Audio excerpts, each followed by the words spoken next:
Yeah. Yeah. We are in the building. We are in the basement. In the basement with Next Step and my boy Okay. on time. He's on time this week. My man. Happy Sunday, fun day. We here. We gonna be talking. We gonna be talking this little NFL starting. You know the anticipation for NFL mini camps to start. We're gonna be talking about the summer league basketball. We're gonna be talking about upcoming camps in our local areas. Uh, then we're gonna have some special guests on here, and we got a visitor that subscribed to the channel, and I'm happy to say is somebody that has a female that owns her own courier service. Her name is Oh, awesome. Sabrina Brispin. She's in the comments right now. Okay. Okay. Sabrina, What up, I've Sabrina? known her. I known her for a while, so shout out to Sabrina. I known her for a while now, and she's married with some 3 children. Currently own her own courier service, basically. Working for herself, and I'm happy to see that she joined the YouTube page. Make sure you hit that like Nice. button, subscribe, and hit that notification button, because we always on here every Sunday at 1 p.m. Sabrina, congratulations once again on your success and continued success. We'll give you a shout out. You got to send me your logo. I'll give you some free jeez, what we call it? Merch. Some Yeah. free merch. So, yeah, we get that free merch to you. We get you that shirt in the basement with Next Step and K. You know what I'm saying? And as well, we would like to promote your business as well while we Oh doing it yeah. for Most free definitely. right now. You know what I mean? For free free right now. You know what I'm saying? So I'm shouting out everybody I can, that's doing positive things. But I appreciate it. But yeah, Sabrina, make sure you send me DM me your address, and I can send you a shirt. You know what I mean? You can take a picture with it, wearing it, putting it on, then we can blast it, So There you hey, go. thanks for your support. But yeah, if you want to stay on here too, This is the beginning of the show. So my brother K, how was your weekends thus far to Oh this man, the weekend Sunday? was great. Weekend was great, man. I got a chance to go down to Ocean City, New Jersey yesterday. Mm, Um, Hanging out with LaShawn and her daughter Paige. Shout out to LaShawn, Delta Sigma Theta, Trinity University. You already know what it is. mm-hmm. And we had a good time. It was really, got a chance to get some pizza, some crab fries, hermit crabs. Crab Hey, I fries. mean, we had a good old time. It was just super relaxing, super peaceful out there. It wasn't as hot, It was like super hot once we came back to Pennsylvania.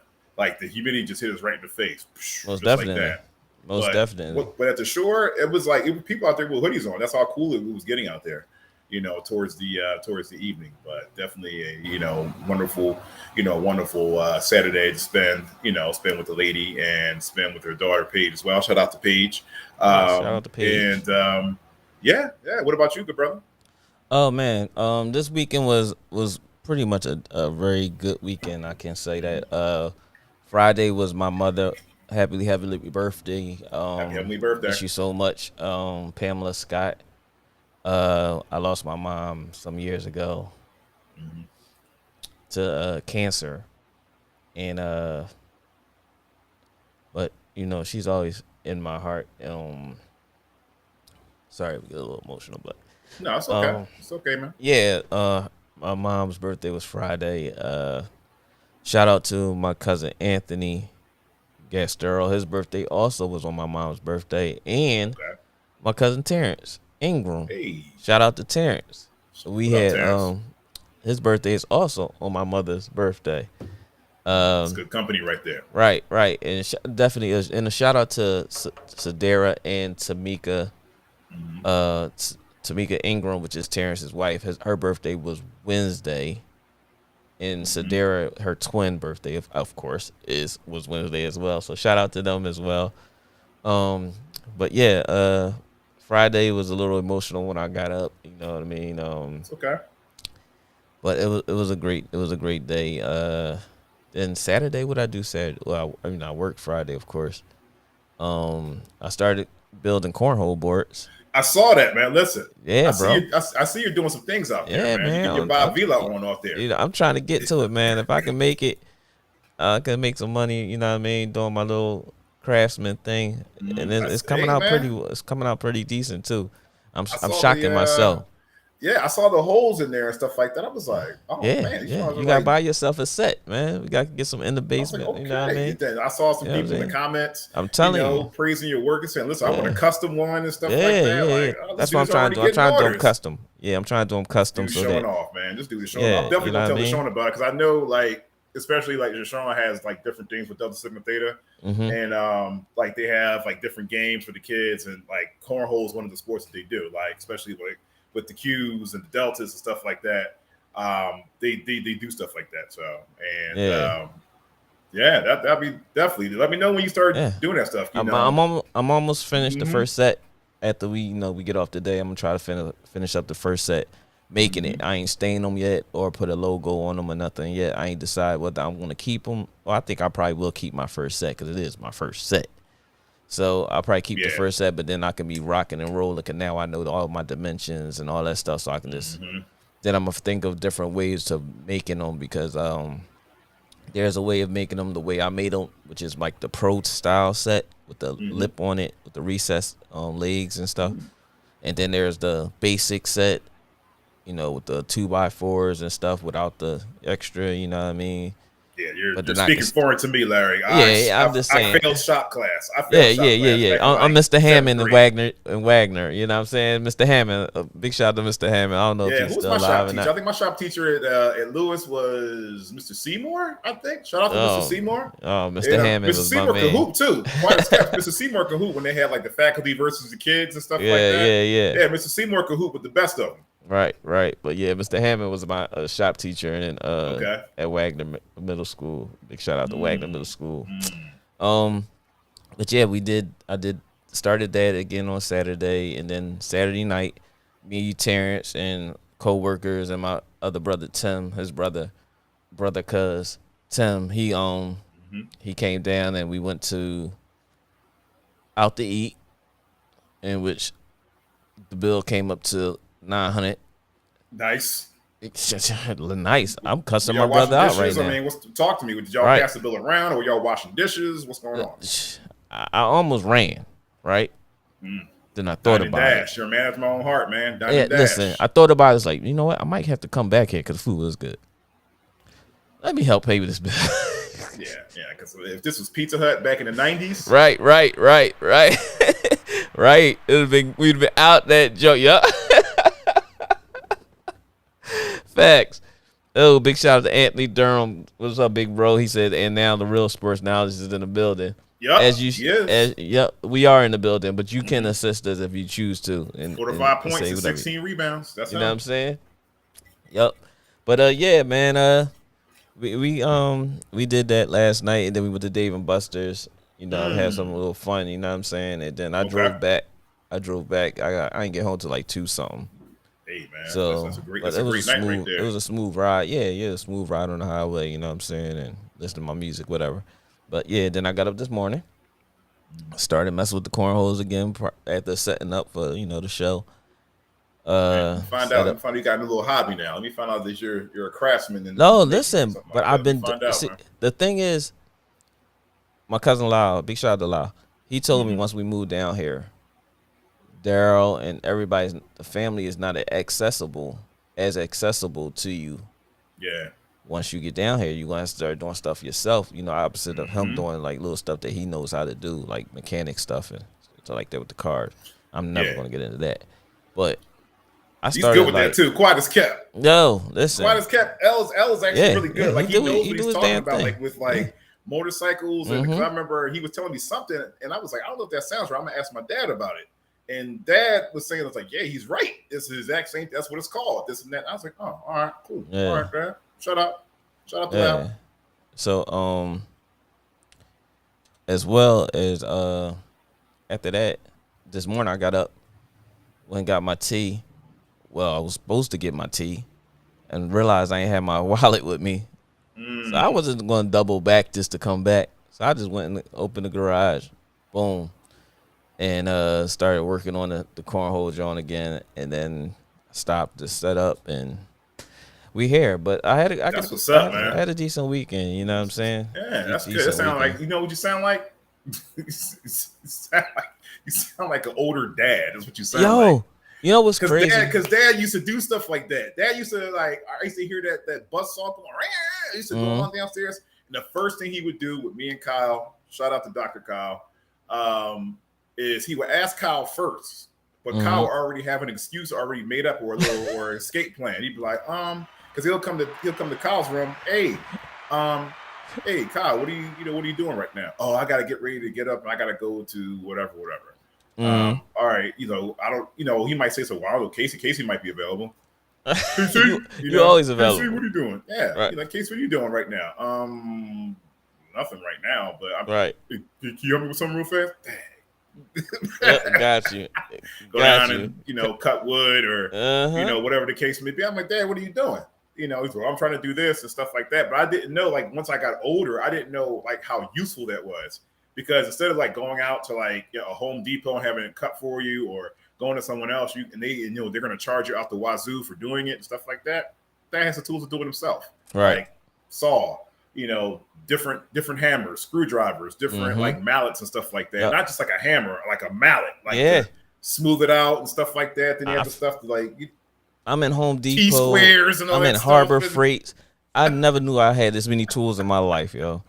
But once I moved down here, man, YouTube University and my brother and all them, that my cousin Teddy, shout out to my cousin Teddy at Lift Contractors. I work with him during the week, you know what I mean? And he's teaching me a whole lot about home renovation and contractor stuff. Man, my little brother, who's been doing this, because my dad and my grandfather were master carpenters. So my brother picked up on that stuff. I always say that. My brother picked up on it and ran with it his whole life. He's been doing that stuff.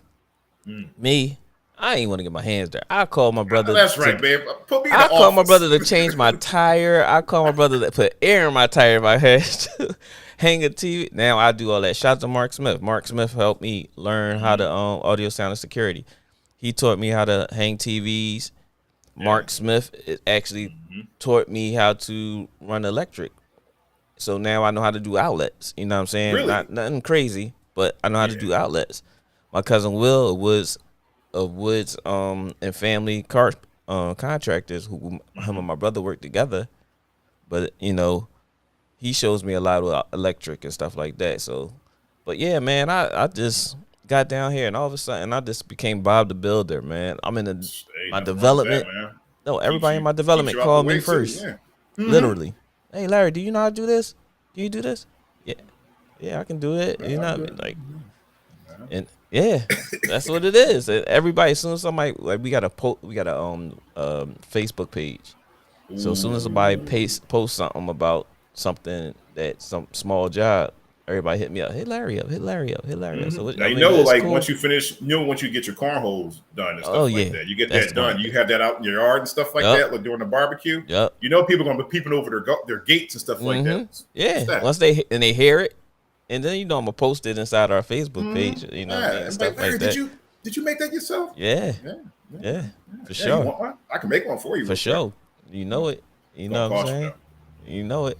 But yeah, man. Tools, labor, materials. It's gonna cost you. It's gonna cost a couple dollars. It's gonna cost you, but you'll be happy. You'll be very happy, and it's gonna be personalized for you.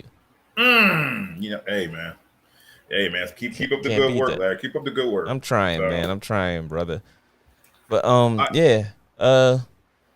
before we go any further, I do want to one of the sponsors of the show.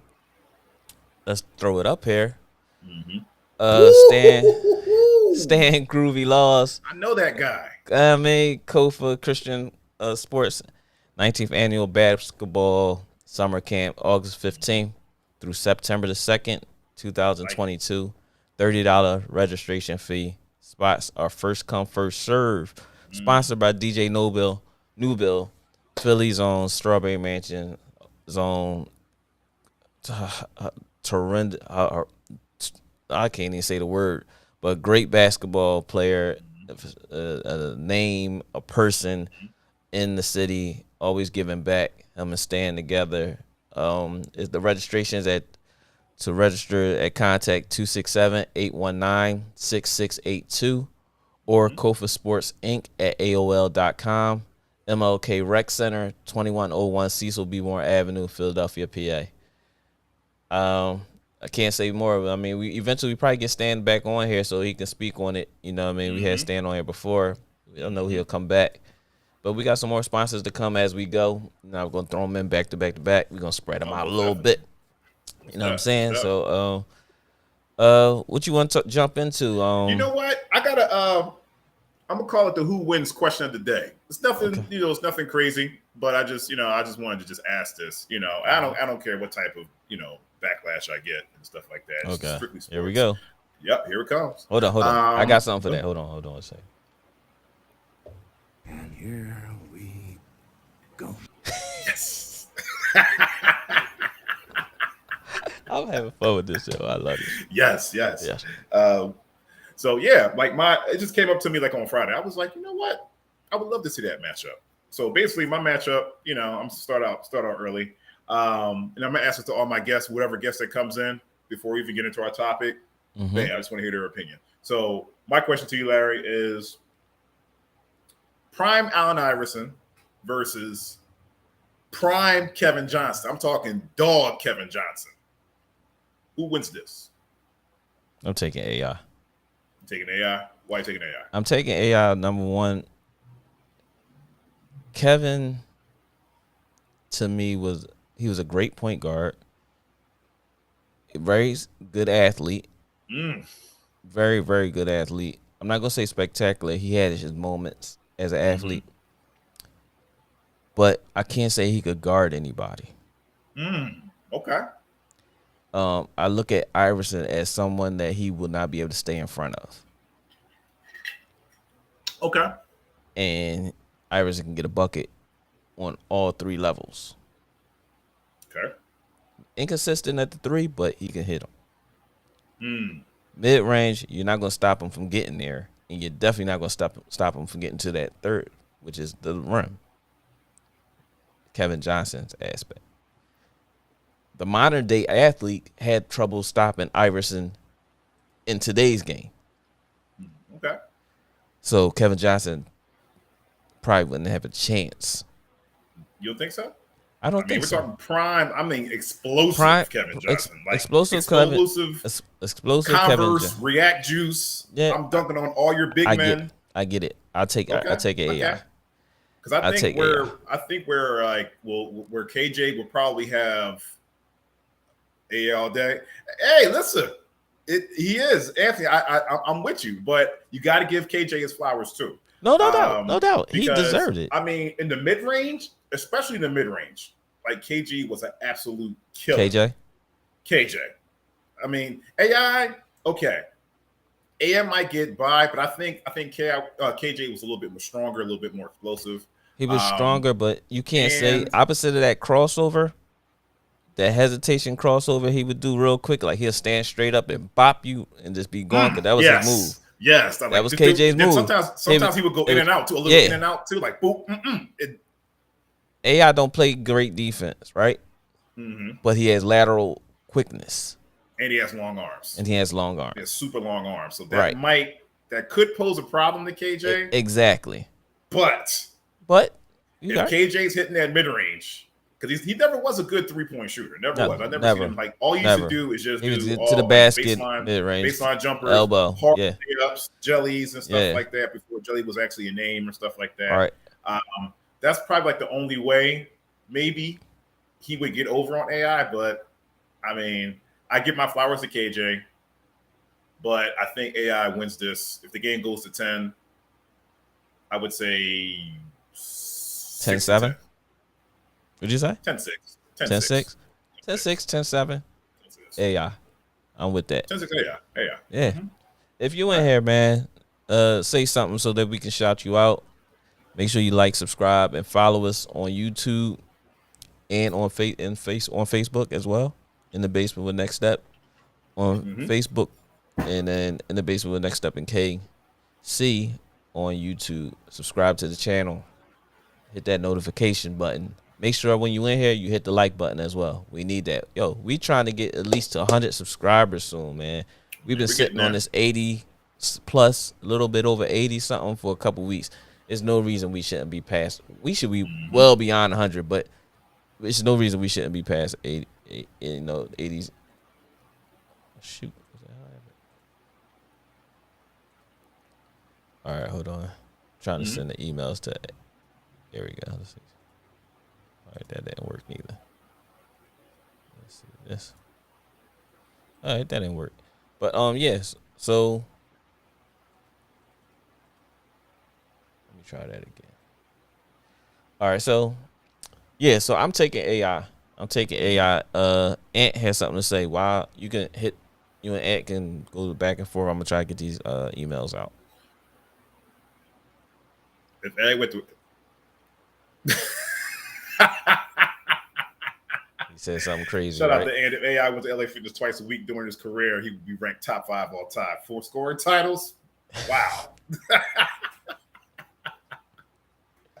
Yo, it is crazy. Oh man, all day. Listen, he had me with the 45 and 16. Oh yeah, last week. What? Last week. Like, those are insane. Those you are got, insane you gotta numbers. love them. I think it was like 45, 15 or 45, 16 and 9 or something like that. Yeah. Those are like insane, insane figures. Also, just to jump on it and everything. How do you feel about the Donovan Mitchell? The Donovan Mitchell saga. That's exactly what it is. Because it's like, do you think he's going to end up with the Knicks? I think they pushing it. The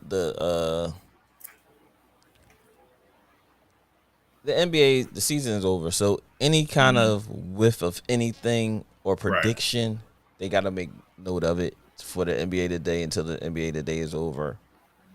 You know what I'm saying, for the season or whatever. But I'm not sure. I just think Danny Ainge went in there with the mindset is, y'all effed up giving Gobert all that money. I'm going to get rid of him. Now let's see what he can do after that.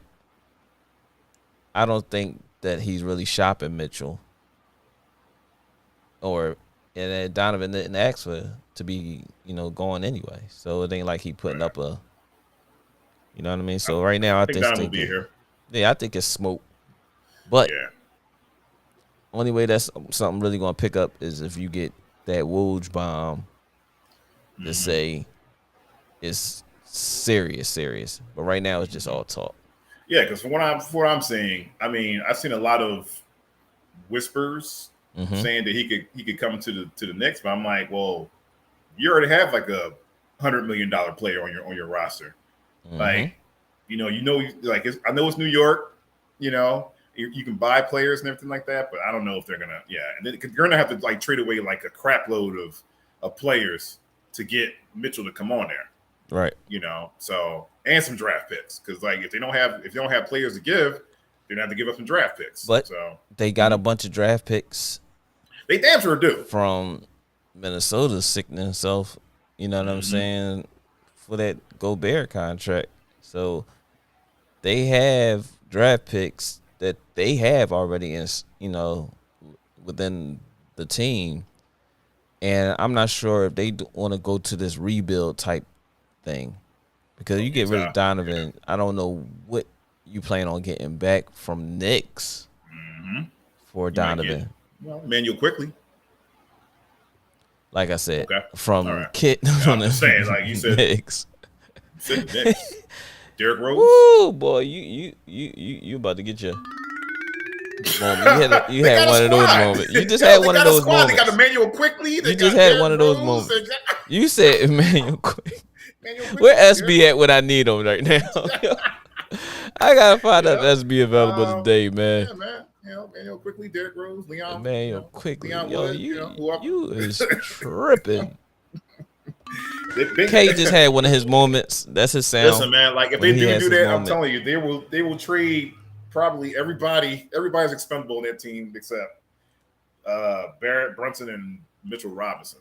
Like those, like the only non-expendable ones. So you getting rid of Donovan, and more than likely you got to put in what's his name from that one most improved player, left-handed Julius Randle. So that means you got to send him. Oh, my bad. We got Obi Toppin. Shut my mic off. K's been muted, man, and it's only us two right now. You streaking though. I ain't going front. You definitely streaking. K is streaking with this dumb takes right now. So I'm gonna just let him be for a second, man. But he shut his own mic off, so we just gonna let him right back in. He shut his own mic off. We let him right back in. You back. Thank you. Yeah, I just wanted to. We at least you acknowledge your own foolery. Yeah, most definitely. Yeah, that was just that was clickbait right there. Now, also what I've been seeing too is also what I've been seeing too. I've also been seeing like little whispers and stuff like that. That KD, he's kind of leaning towards. That's what they say. He might be quote unquote leaning towards joining forces with Jimmy Butler in Miami and stuff like that. What's your take on that? He wanted to go to Miami though. Okay, but the thing is, they got to get rid of players to absorb his contract. So you're going to be getting rid of the players that you feel as though is the type of players y'all want there for one person that doesn't give you all the things that those other players is going to be able to give you. As far as team camaraderie, KD is KD. KD the best player in the world. All right. Let's put it that way. KD is the best player in the world. We're now going to get into the LeBron James aspect of it. You're just going to say KD is the best player in the world. So when you look at that, you're going to have to get rid of the Tyler Herros. You're going to have to get rid of these multiple draft picks. You're going to have to get rid of, sorry to say, Rudy Gobert really messed it up for him. And that's the problem that I think that the Miami Heat are having, trying to get that acquisition in Kevin Durant. That Rudy Gobert effect has messed up the whole league now. You know what I'm saying? Nobody gonna say, they did it because they just They can't.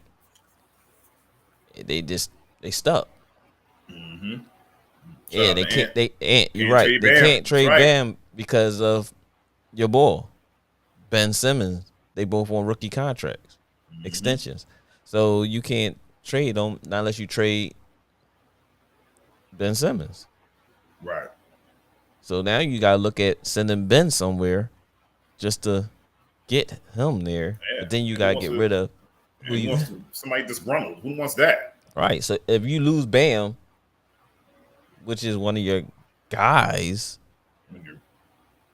you losing the nucleus of your team. You already lost PJ Tucker. You're going to lose Tyler Herro. So you're going to lose Bam, Tyler Herro, draft picks, and all that stuff for KD. Now you got sub. And you don't even know if KD's going to even stay for that next year. Exactly. Because he's like you said, like Dr. Kyle said in some of our previous episodes, like he's a mercenary. Like mercenaries, go where what benefits them the most. Yeah. And I mean, then I don't know. Also too, like, do you think he would fit well in that type of on that type of team, like with Pat Riley? And I think it would be somewhat of an Butler issue. But the thing is that all KD do want to do is ball. Honestly, right? You know what I'm saying? All he want to do is hoop.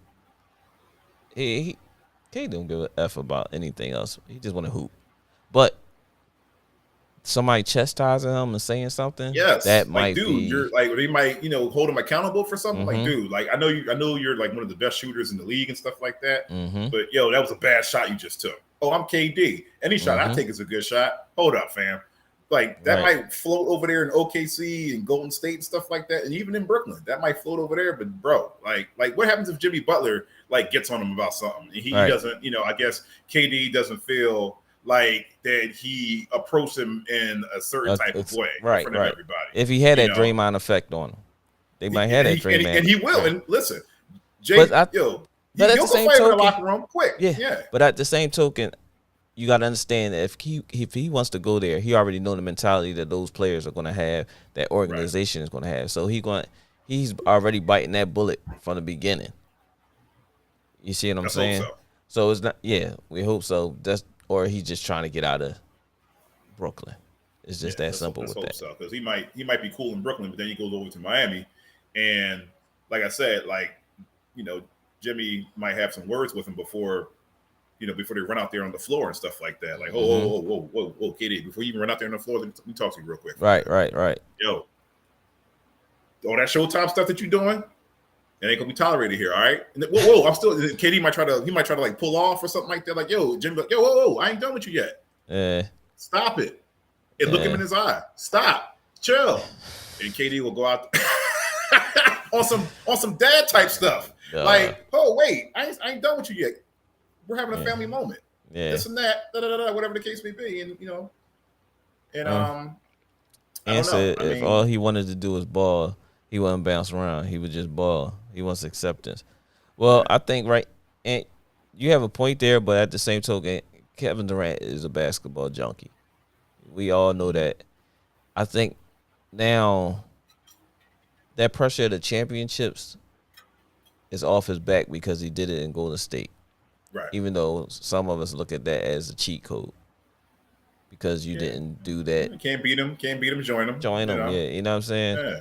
That's a summer league tactic, Yeah. Like we used to do back in our day. Like, I can't beat Jameer and them, so I'm gonna jump on their team, and then we're gonna win the championship. I ain't do that. But yeah, so I think now it's just like, he would love to have his own team, and everybody needs a Robin because he definitely would be the Batman, except when it came to expression, because he don't know how to express himself in as a one, but he's a one. It's just that I think now he got those two. It ain't nothing y'all can say to me. At the end of the day, I still got 2 championships. I got 2 finals MVPs. And I got gold medals. It's cool. I wanna hoop. I wanna hoop and be productive to a point where I'm in contention. Even if I don't win it, I still got those 2 championships. If he didn't have that, then there would be a problem. Yeah, that would irk him. So if everything does happen to fall in Miami like that, like is that another championship for Miami, or is that like another Eastern Conference Finals appearance? I think that may be an Eastern Conference Finals appearance. I don't see them winning it because we got to think about the pieces that they're going to lose. You know what I'm saying? At the end of the day, you're going to lose Bam. You got to lose Bam. They're not going to say you. There's your frontline anchor. There's your frontline anchor right there. Tyler Hero. 6-man coming off the bench, doing everything. And draft picks. Potential. Very potential. A lot of potential in that. So you're not going to be like, and not saying that they ain't going to take somebody else that's on that roster that what's the ball that looked like the shooter ball that was benched during the playoffs, basically. Oh. That roster up. What's his name? The hell is his name? One moment. Let me get it for you. Hold on, man. But yeah, him. You're gonna lose him. Just another shooter. And you might lose one of them kids that just popped out on the scene during the playoffs. Yep. So I mean, you're gonna lose a lot just to get KD, and you got to replace that. Well, I mean, according to the roster, they still have, What's his name? What's his name? Start with an R, I think. His last name. Last name start with an R. Let me see. Oh, Duncan Robinson. Duncan Robinson. Yeah. Mm-hmm. Yep. Ant is heavy right now. Golden State shout was out to perfect. Ant. Thank you, Ant. No doubt. Golden State was perfect for him. They couldn't beat Brown without him. That's the greatest compliment for a player. Without you, we can win it all. And I will say this. Speak on the SB. Segue to the SB. They said that Steph took a shot at LeBron and said something fly about winning the championship.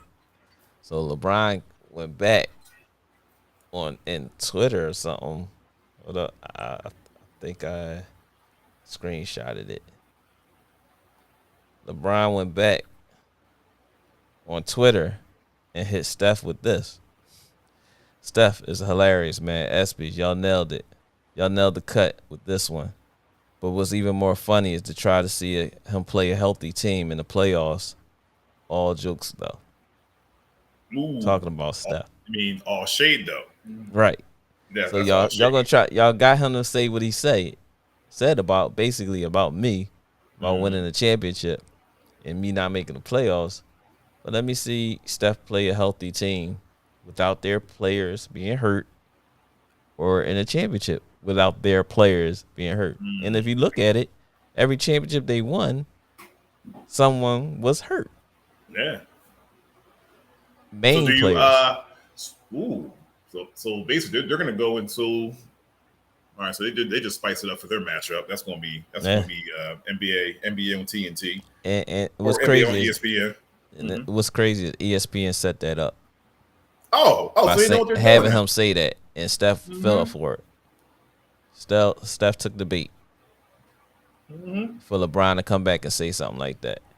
Yeah, and now it's everything's on LeBron now. LeBron was just he just made his appearance at the Drew, and he just dropped his 45 points and stuff like that. People, everybody's trying to say, "Oh, LeBron's back. He's in better shape now. He done tore the Drew up and stuff like that." He only played one game. He's probably only going to play one game. That's it. He just makes his one appearance, and that's it. And segue to that, Skip Bayless was dogging LeBron. He shot 1 for 13, shooting 3-point. And our boy in the new media, Draymond Green hit him back with the.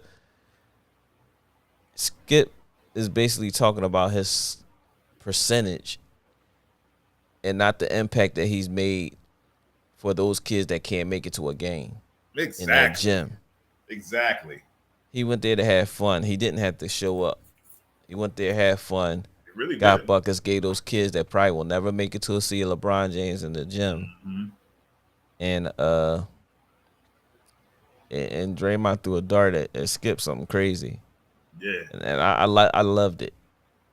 Yeah, because it makes being the new media. Though. Yeah, that's the new media right there. Media. Yeah, because it makes perfect sense for this. Because it's like that's perfect segue about like the Danny Rumph Classic. Like the Danny Rumph Classic, which is going to be starting up August the 4th through August the 8th at LaSalle. Hopefully you guys can get in and be there and stuff like that. Big shout out to Mike Morak. Yay! And the whole Rumph Foundation. And it's like, because we get like the chance where we got to see like Jason Tatum, Lou Williams, a whole, James Harden, a whole bunch of, pros that come through, that most, and I'm talking like kids and adults don't get a chance to see, like, fortunately we have like, the leeway and the luxury to see most of these guys play. Like, listen, we just save up and just go down to, the Wells Fargo, see when they come into town and stuff like that. Right. I think it's a luxury, like, and you can mute me on this if you want, but I think it's a luxury to, to come down there and watch Clipper games at home and have halfway decent seats. Like, because those seats are like super expensive, even for like, away teams coming, even for the bad teams coming in, so, but, Draymond was right on point with that. Cause like the joy that kids get seeing, like a James Harden or, who else was down there we saw? Lou Williams, Jason Tatum. Like when we saw Jason Tatum, like not only were like the kids were in all of his skills and stuff like that, and his skill set, we were in awe too, because we were sitting there just murmuring to each other, "Yo, man, that's right." Like I haven't seen Jason Tatum in person, like yet, like as a Celtic, but I seen him at the Danny Rumph joint, and I'm just like, yeah. Yeah, he's official. Same thing with Lou Williams. Like, I seen him in person many times. Yeah, but at Sixers games and stuff like that. Yeah, Lou make you rethink. Like, damn, and he a 6 man. Like, I could do this. Like, and it was funny because watching him play is like this is when he was still. I think this was like still before he got traded. Like from the Clippers and stuff like that. And like it was just funny trying to watch these bigger dudes that were guarding Lou to try to push him off his spot. Like, and they couldn't do nothing. And they couldn't do it. And lean when he shoots. And he's not even all that strong like that. Right. I mean, he's NBA pro strong. Right. But it was just like, they were just like, I got him. Dudes were like, I got him. Just get him off the spot. I'm gonna get him. Like, little do you know, when Lou gets it in his mind that he's gonna drop like 50 on you, you can get gonna drop 50. You might get 49 and a half. And say Brian gets major props for 20 years of not coming back and skip. But he don't have to. He's clapping back at him just by playing. Yeah, and Shannon there. Shannon gets that skip. Oh yeah. He gets that skip. And I like that. I like that a lot, that they go at it. That debate show. And I think at the end of the day, at first I thought Shannon's gonna be horrible. Yeah. Shannon, Skip and Shannon. Yeah. I thought he was going. I didn't think he was going to do that well. Because at first on NFL, I used to hate Shannon Sharp talking at one time.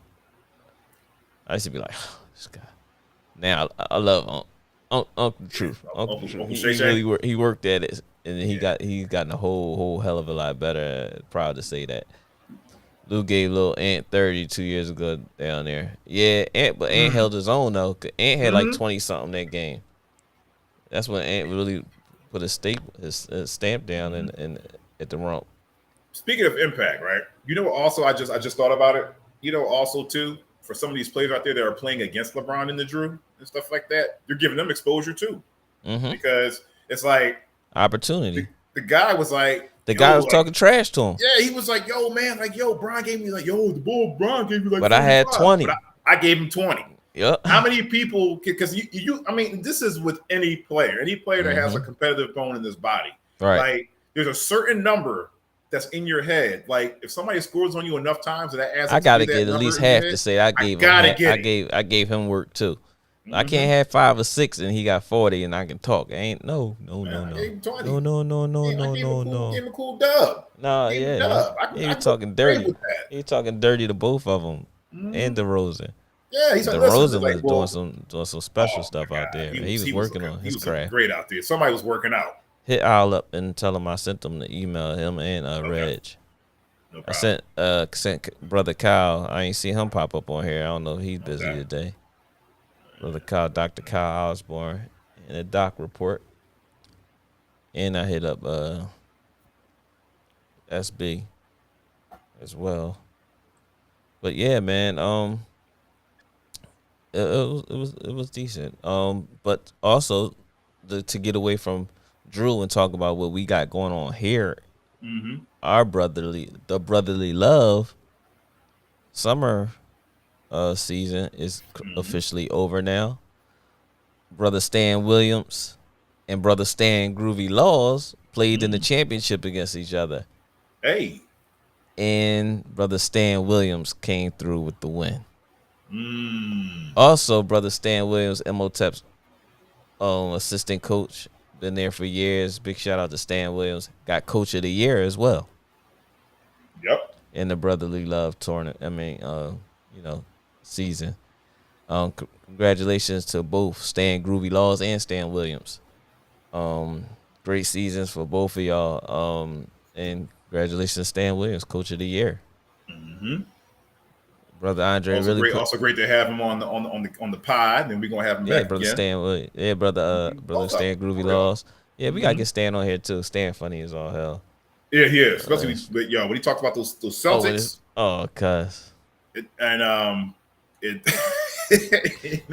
He goes in too. The Gee, he funny. Gee had a celebrity game. They had a celebrity game the other Friday. Was it Friday night?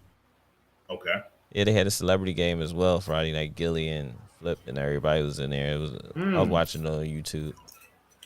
You know what I'm saying? I remember Flip back in the day called me with a left to right joint. You talking about left to right crossover? Yeah, like it was some summer league that we were playing in. And nobody wanted to play defense on because they knew about like the legend and stuff like that. Hey, the brother is in the building. Yo, everybody, this is my brother from another, Mr. Al Weems, we gave him a shout out last week on the podcast for his birthday. Definitely for his birthday and whatnot. And want to say once again, Al, happy birthday again. Mm-hmm. And you got the bad signal thing going on because you driving, and you ain't got your glasses on. What's up with that? Signal bad. Can't hear you. Can't hear you, bro. There he is. Now we can't hear you. Oh, there we go. I'm gonna jump right back on. Let me take this stuff from the crib and jump right back on. All right. Okay. That'll work. No problem. Yeah, that's brother Al. Yeah. My brethren, big supporter. Only's finest too. Yeah, big supporter of Next Step Basketball and anything I do. When I say Al looks out, man. Great dude, man. Great dude. I had the benefit of being able to call him a brother. We met through Facebook. Met through the basketball circuit in Philly. Mm-hmm. He heard I was working kids out because I was working out Lil Matt, his best friend. Mm-hmm. Shout out to Lil Matt. Shout out to Matt too. Wherever you're at, safe travels, my G. Happy birthday to you too, brother. Yep. Cancer's in the building. But yeah, he told him about me. I started coming to Waterview Recreation Center. Big shout out to Eric Worley, who's gave me, always giving him the prop for giving me the opportunity to coach and putting me out there as a trainer. And shout out to E. And I definitely got some questions for you too. Like, that's perfect segue. Yeah, Al brought his son, Lil Al, there. And we've been to the hip ever since, man. When I say proud supporter, when I started coming with my apparel and everything, I was like the first person to call, yo, I need a pair of shorts. I need a couple shirts and this and that. I got the picture in here. I still got my white shirt. Listen, I got a picture Al did when he went to the gym. He laid out his sneaks along with my shirt. My Next Step Basketball shirt actually was one of these. My first design. Yeah, and the shorts. He laid it out on the bench before he got dressed and took a picture of it.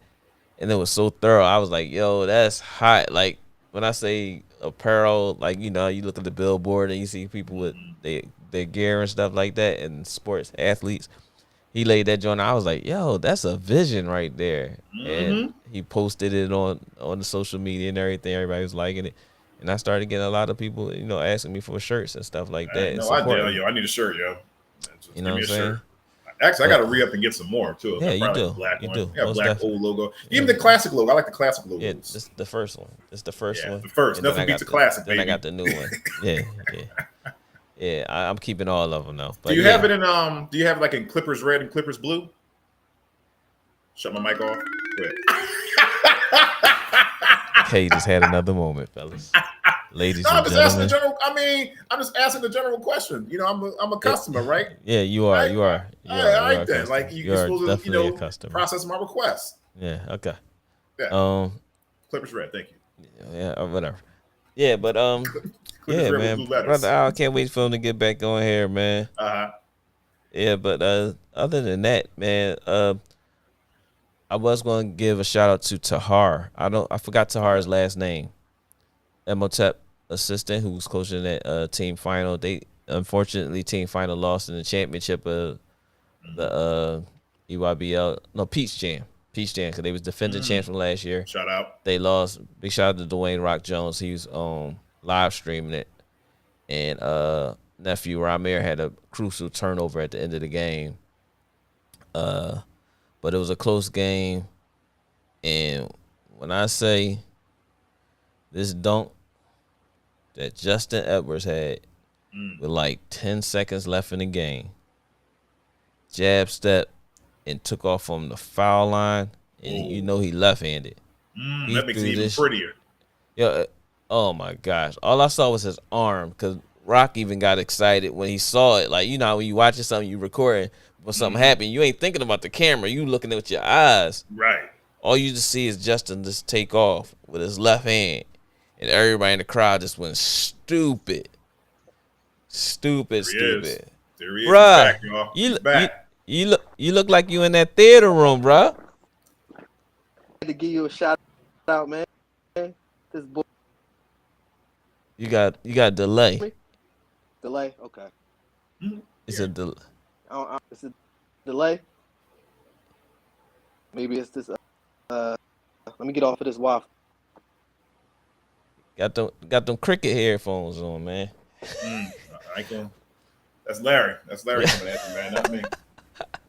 I'm glad to have you on. Yo, you stupid. But yeah, man, Justin took off from like the foul line, yo. Threw this joint down. Boom. How's it now? Yeah. Mm-hmm. You good. Hey, man, I appreciate you. Oh, like man. We appreciate you. Like it's nothing. It's crazy how you know both of us. Like, you know me through friends of friends of friends, and you know Larry through basketball, even though like I played basketball with you many times too, Al. You know, so it's like, hey, me and Larry, it was only bound to happen that you were going to be on here. Together. No, we haven't. Me together, but so I saved your ankles. Absolutely, I believe. So I ain't gonna be disrespectful. But no, this is what we do here. We have fun with this disrespect. The fun is with the disrespect. This is a station playing for us. So I'm still. I thought you retired, Larry. I didn't officially retire. I just don't have the same win capacity that I used to have. But after seeing Yusu, right? But after seeing Yusu, Bibbs, and all that, I still got it.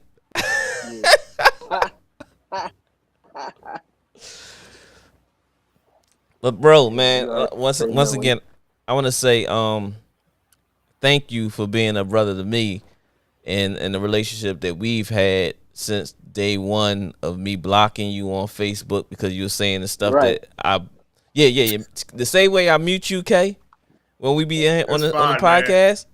The same way I mute you is the same way I used to block Al when Al used to post something in the what was our page that we had? PYB. Yeah, the PYB page. And I used to put some stupid stuff. I used to post it. Yo, Al has officially been blocked until further notice. We used to all the time. We never met each other. Short story. We never met each other. Only on only on Facebook.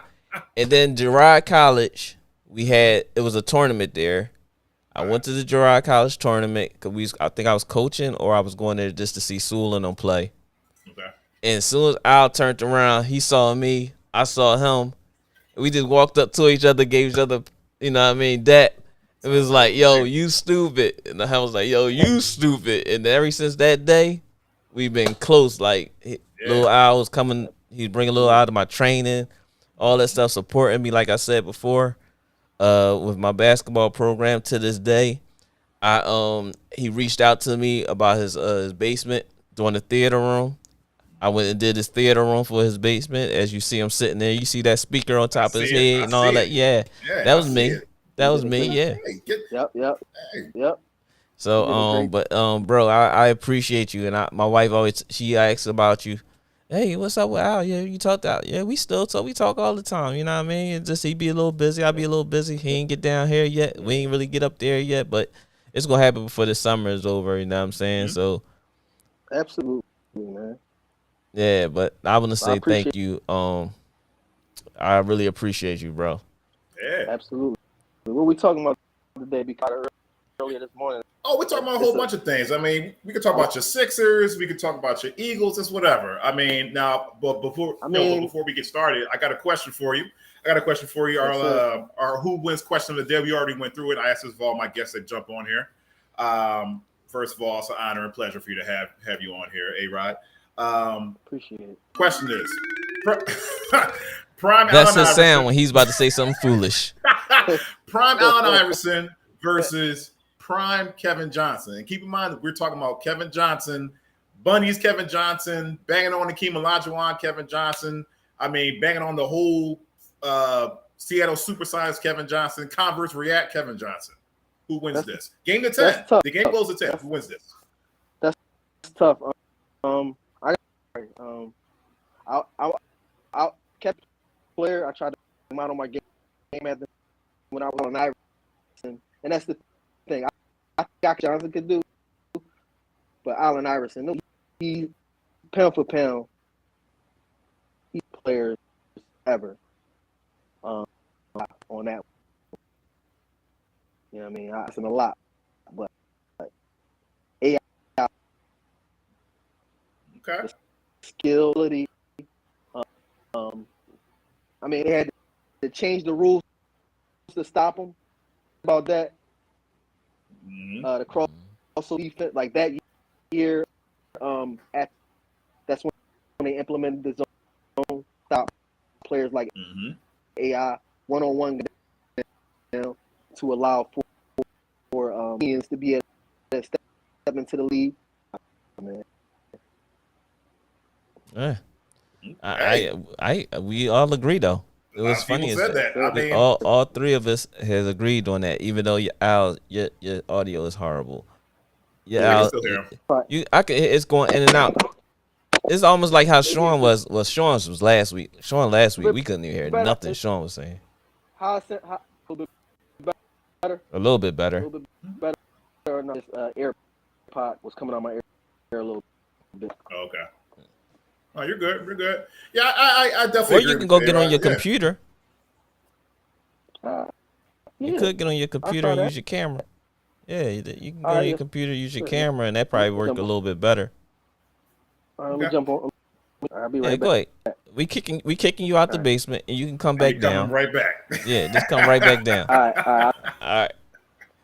Yeah. Oh man, I don't know what's up with everybody in the audio all of a sudden, man. Cool. I don't know. Keith ain't had no problem last week. Keith has that. He has that store Wi-Fi. He got that business. He got that business department store. He got that Nordstrom's Wi-Fi. Like, this store ain't never going down. I don't care if it's a hurricane going on in here. Right. It will never go down. Yeah, you will receive these bill reminders that your bills have to be paid and stuff like that. Right. I hit Kyle up. I sent him which one, but he ain't respond.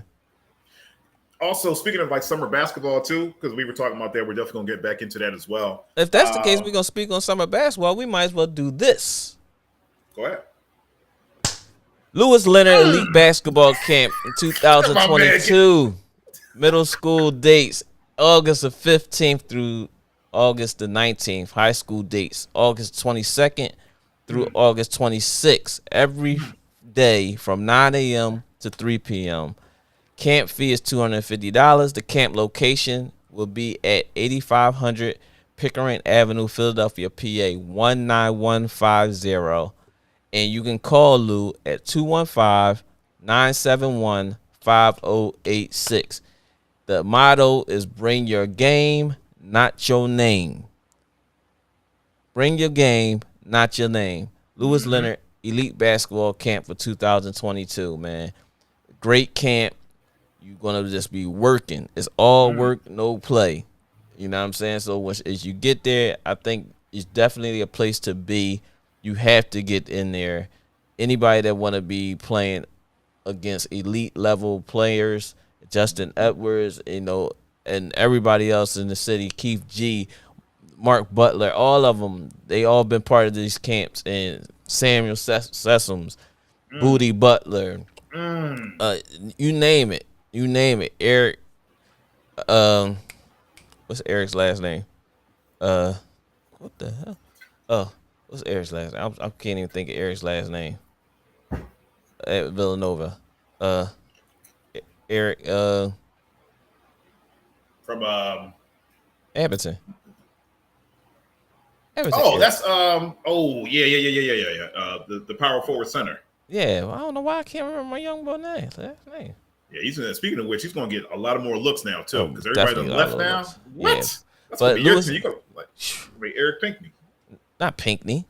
No, I said he's going to be like Eric. He's going to be like Pinkney though. Oh, he's going to be like Ed Pinkney down there. Because all that's going to run through him. Right. Hopefully, because he's a guard orientated system. Guard you, baby. And Eric been playing like a robot. Yeah, he be turning down layups and stuff to kickouts. Like I was like, oh gosh. Yeah, but he was. But it is what it is. You got to play within the system and stay on the floor. Most definitely. You know what I'm saying? So Lewis Leonard Elite Basketball Camp 2022. Reach out to Lewis Leonard on Facebook or Lewis Leonard GCF. Grind comes first on Instagram, or you can reach out to him with his phone number 215-971-5086. That's 215-971-5086. And he's also looking for sponsors as well. So if you want to be a sponsor, a little bit helps. You get your name put on the jersey. You know, you part of the social media thing that he's doing for everybody that's sponsoring, helping out. Is a great camp to be in. Bring your name, not your game. I mean, bring your game, not your name. I'm sorry. There you go. Bring your name, bring your game, bring it all. Lewis Leonard Elite Basketball Camp 2022. Middle school, high school. Camp fee $250. 8500 Pickering, Philadelphia, PA 19150. For 215-971-5086. Lewis Leonard Basketball Camp. Holla at him. That was great. That was a great segue, Larry. I have to say you're getting way better. And I got one more. And I got one more. You're learning from the boy here. I know, man. That's why you here. That's why you here, brother. Al, you with us? With y'all. Oh my gosh, we got clarity. Nice. We got clarity. Now I know what to do, man. Go right. There you go. I see that. I hate to be in here. You're in the office, the big room. That's where the decisions are made back there. Yeah, that's where the bucks are made in that office. That's where the bucks are made over there. That's where the bucks are made right there. Sundays though. Awesome. But man, listen, just think about on Sundays when you want to come kick it with us. You can just jump on there, say, yo, I want to get on the show. Bam, you in, bro. That's what we do. This show is for us, by us. It ain't about just me. We just having fun. If you want to jump on here, Mike been on here a couple times already. I love it. You know what I'm saying? So make sure you get everybody to lock in. Subscribe to the YouTube channel. We trying to get at least to 100 subscribers, man. Like, there's no reason I should be struggling like this right now. We should be struggling like this to get 100 subscribers, man. Yeah, you know what I mean? So this support is free. Absolutely. You know what I'm saying? We ain't asking nobody for no money. If you want to donate, eventually we'll start doing that, but that's not something we asking for right now. But you know what I mean? It's crazy.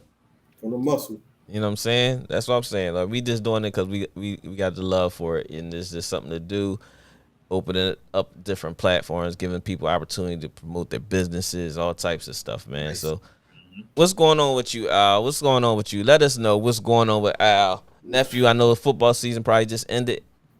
Football, well, his spring season ended maybe like a month ago. So for those that don't know, he's talking about Christian. He's 11. Yep. He plays youth football, running back and safety for the most part. He's been. This is going to be his 4th year playing. First year he was a bum.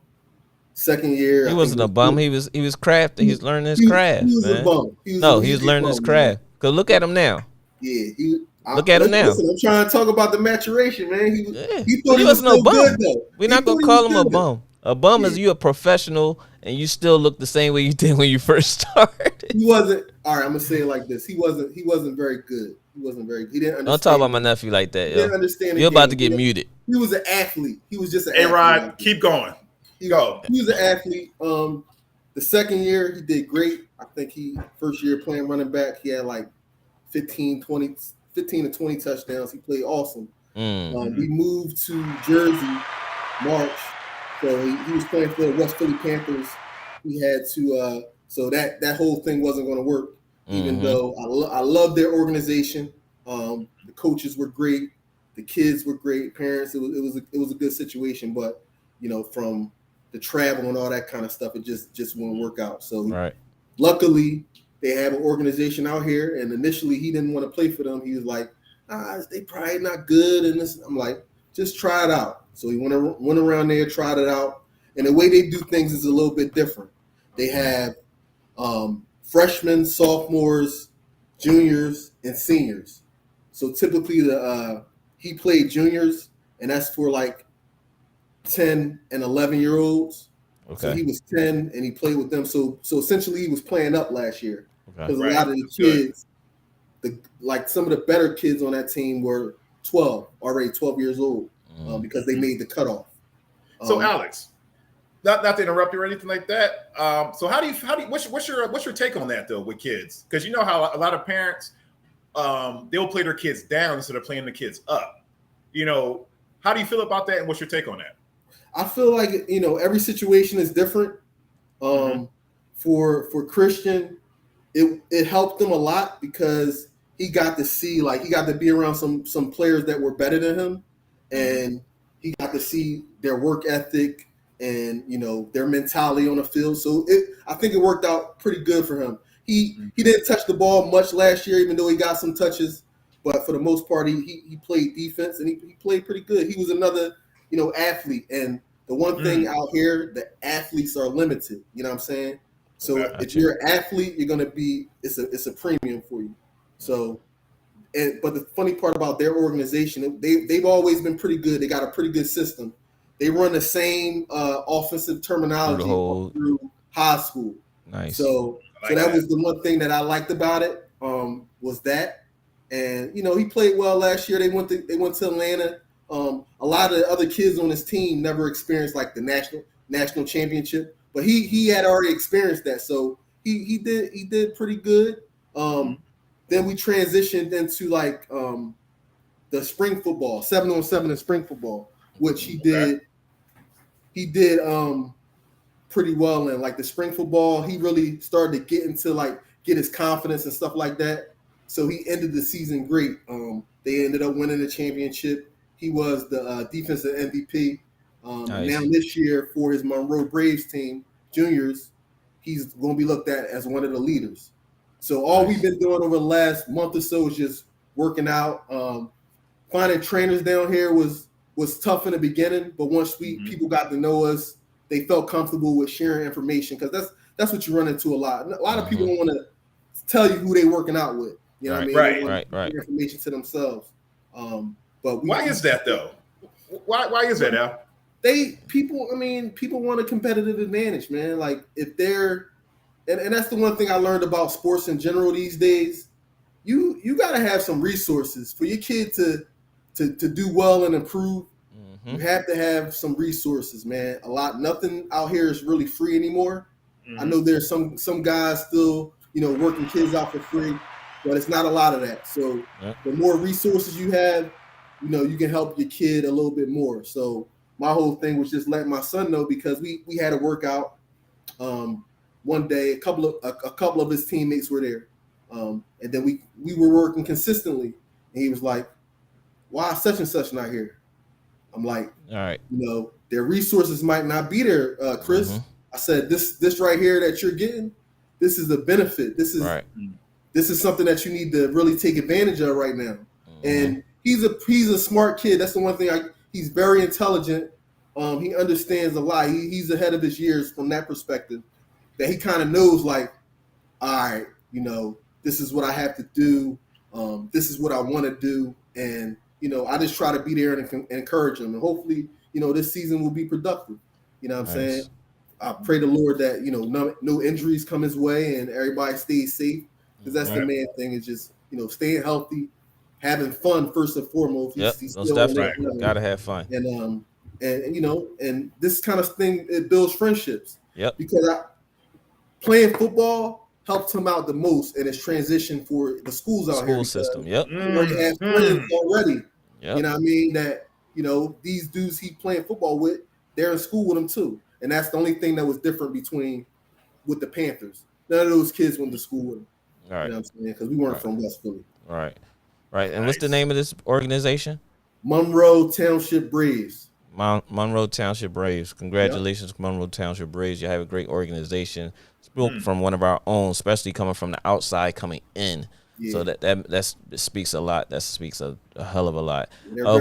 What my niece doing right now? So she's doing gymnastics. Okay. Hey. So she's doing gymnastics. She flips around the house all day. Yep. And that's what my Alyssa was doing. Yeah, look, Daddy, bending over backwards and then flipping the legs. All right, it's time for you to go somewhere. Yeah, we gotta get you somewhere. That stuff, man. So this was her first year doing it, so she was a little, nervous being around a lot of kids, but she's going to be good. So we're just doing that with her. They have like every Monday they do their thing or whatever. My wife, tries to make sure she gets there or whatever, but everything's close, so it makes everything a lot easier. Bet. Nice. And how's sis, the nurse, doing? She's doing good. Yeah, shout out. So, she's doing real good. She's trying to take her NCLEX in the next few months with the pandemic. With the pandemic and everything, she got done school. Everything was shut down. So when she went and took her test, a lot of information she didn't retain it. So she took another class recently. So she's ready to go. She's just waiting for a number or whatever they gotta give her so she can take the test. So I'm looking forward to that. And we all looking forward to it. I was super soaked and happy when she passed that test for the nursing thing, man. I was really excited. Yeah, man. And then right after that, y'all gotta get that money, man. Gotta get that. That's right. Get that money. Listen, man.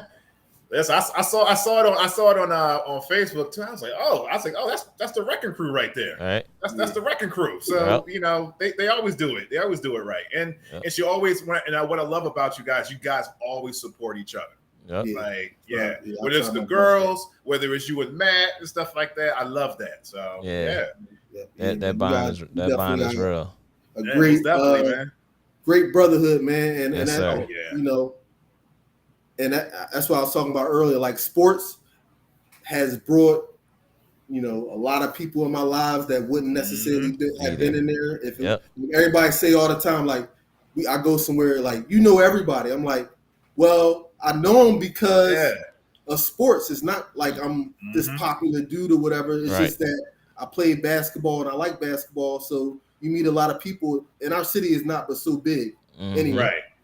So and you got to be good. I appreciate those relationships, man. Yeah, you got to be good though, because you can be a nobody playing everywhere.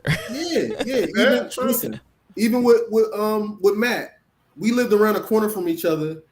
We've always been friends, but we really connected. Like when we were like 14, 15, we were playing basketball at Panatti. Right there on 22nd and Lippincott. We had it. They were like, yo, you want to play on our team or whatever? I'm like, all right, cool. And ever since then, we've been cool. Ever since then. Brothers. So you still got that left hand? Huh? So you still got that left hand, that little left hand like floater? He still does that? Yeah. Yeah, man. Okay. Just making sure. Yeah. So even with him, sports has been like the foundation to a lot of relationships that I have. So I'm definitely appreciative for that. Yeah, absolutely. He got his boys. One's going to Ryan. Matt starting at Ryan. Then he has Makai, who is outstanding safety right now. Yeah, he's a rising senior, man. 6'2", buck 75. It's like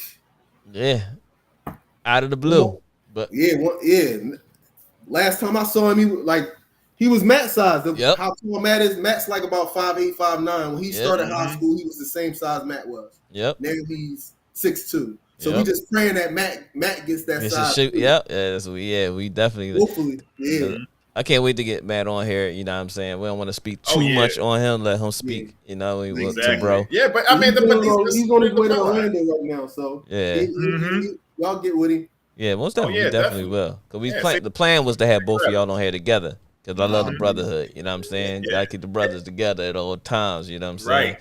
Well, so, cause just like that conversation just bounced into Matt, he could have been here for that part to add. You know what I'm saying? That's family, safe travels to bro and the family and everybody. You know what I mean? But what's going on with yourself as far as what's going on with the things that you're doing right now outside of?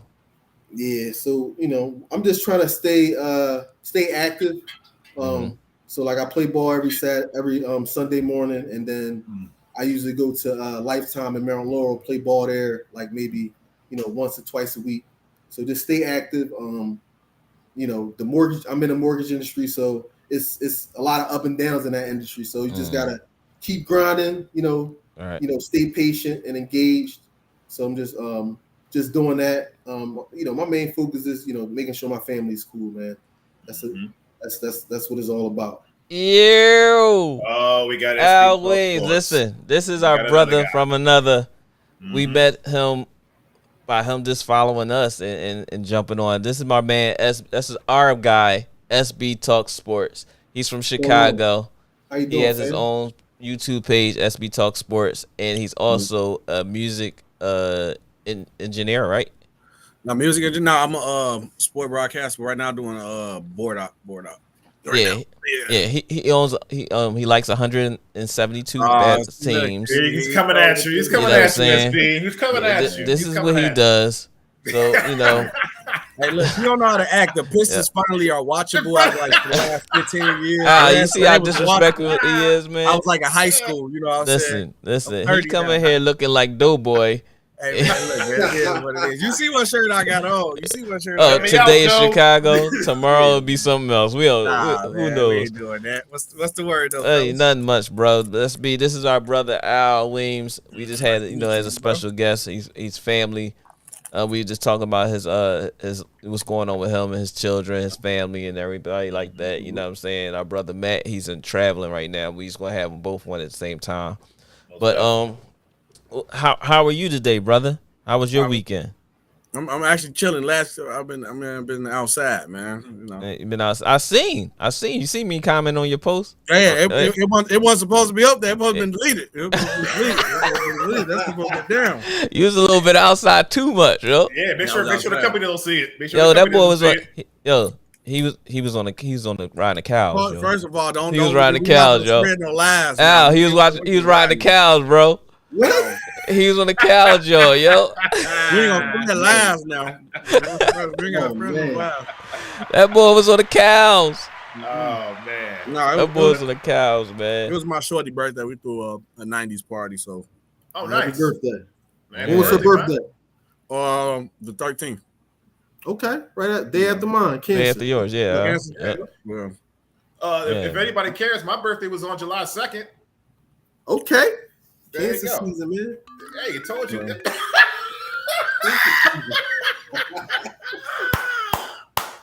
Listen, we got SB, you know how it go. Yeah. You know how it go. Listen, SB, man, SB. Yeah. You know, the question of the day. Question of the day is here. You know, I always gotta ask everybody who jumps on. Question of the day. We go ahead and start it every time we come on. Prime Allen Iverson.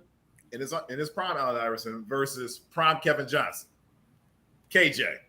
Phoenix Suns KJ. Allen Iverson. What type? That's not a question. Oh. Whoa, excuse me. Landslide. You got to talk landslide. Number one. I thought why is that even a question?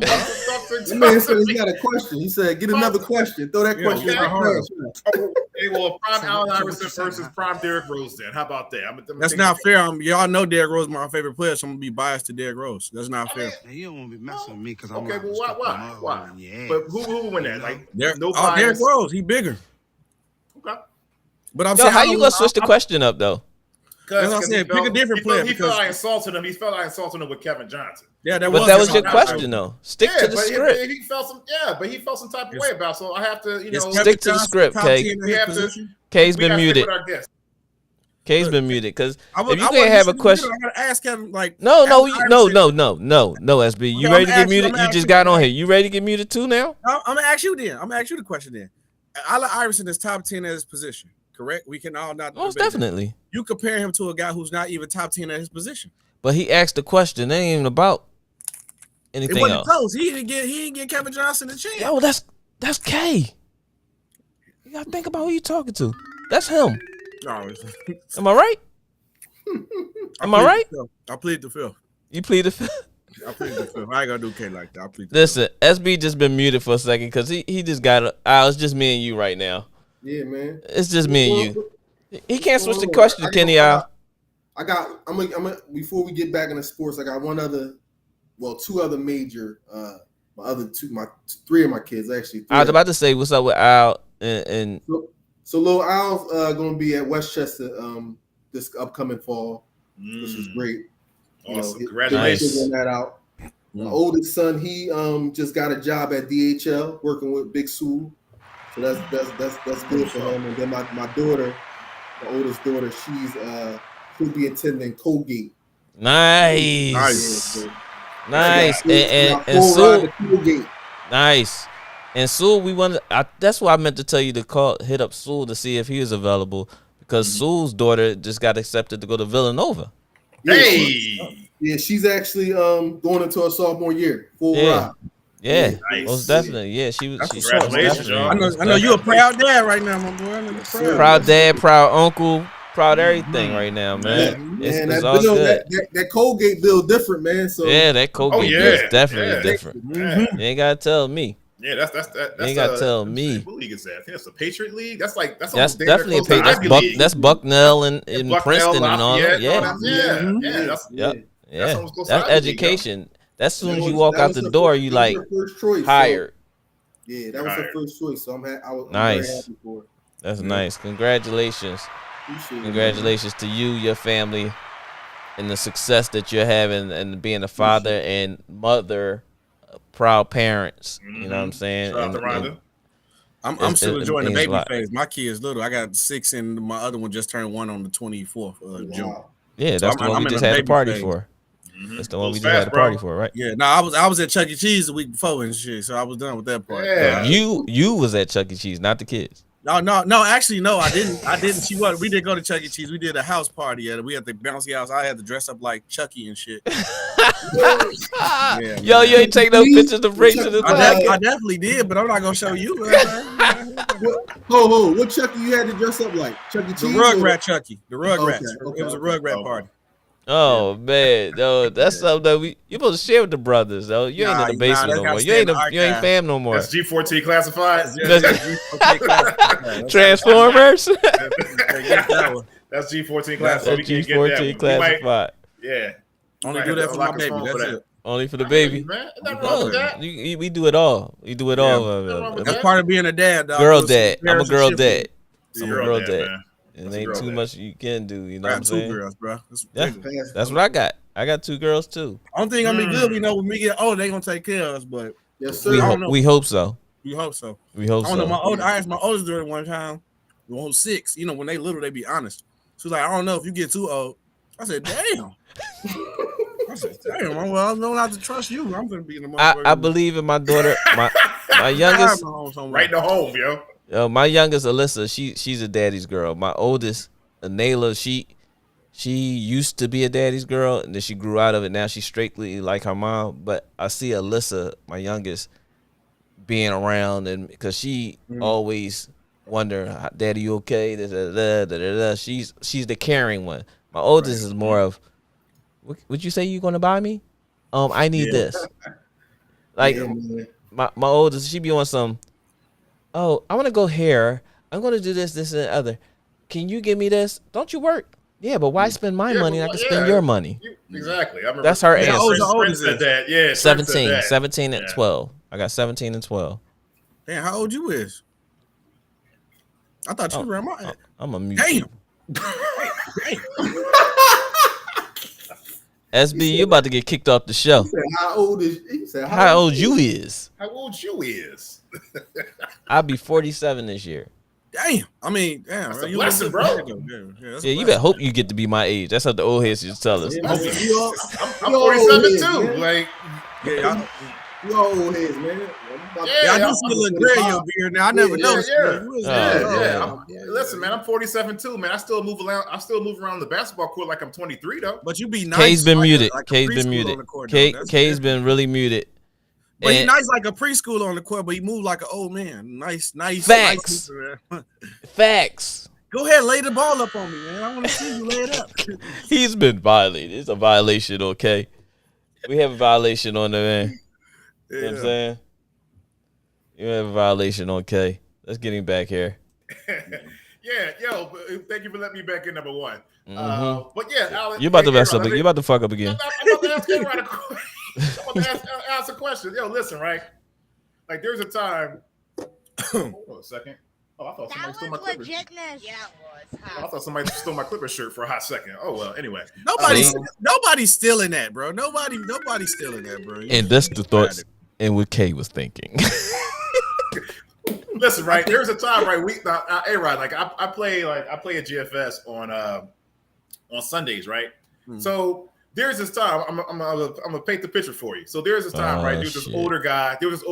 We call him. Al, listen closely, Al. Right? Me and SB are gonna sit back and let him explain. Somebody got to say, I got to paint the picture for you. Some bullshit. I got to paint the picture for you. Yeah.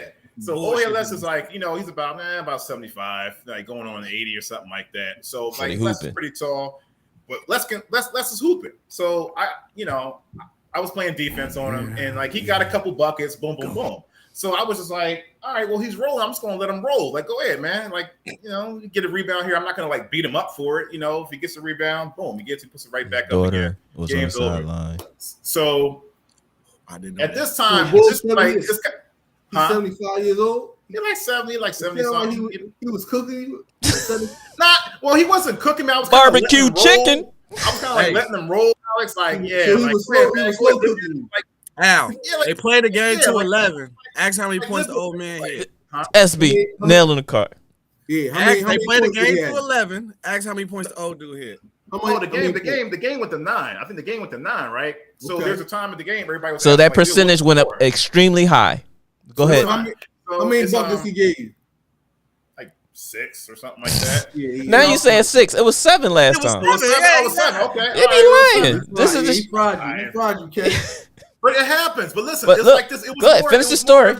It was more. That was my conscience. I was like, well, should I let him roll because he's having a good day? So then they asked. No. You're leaving out the fact that his daughter and his wife was there or something. You saying? No. I said nobody was there. It was just a simple fact. You said his daughter was there.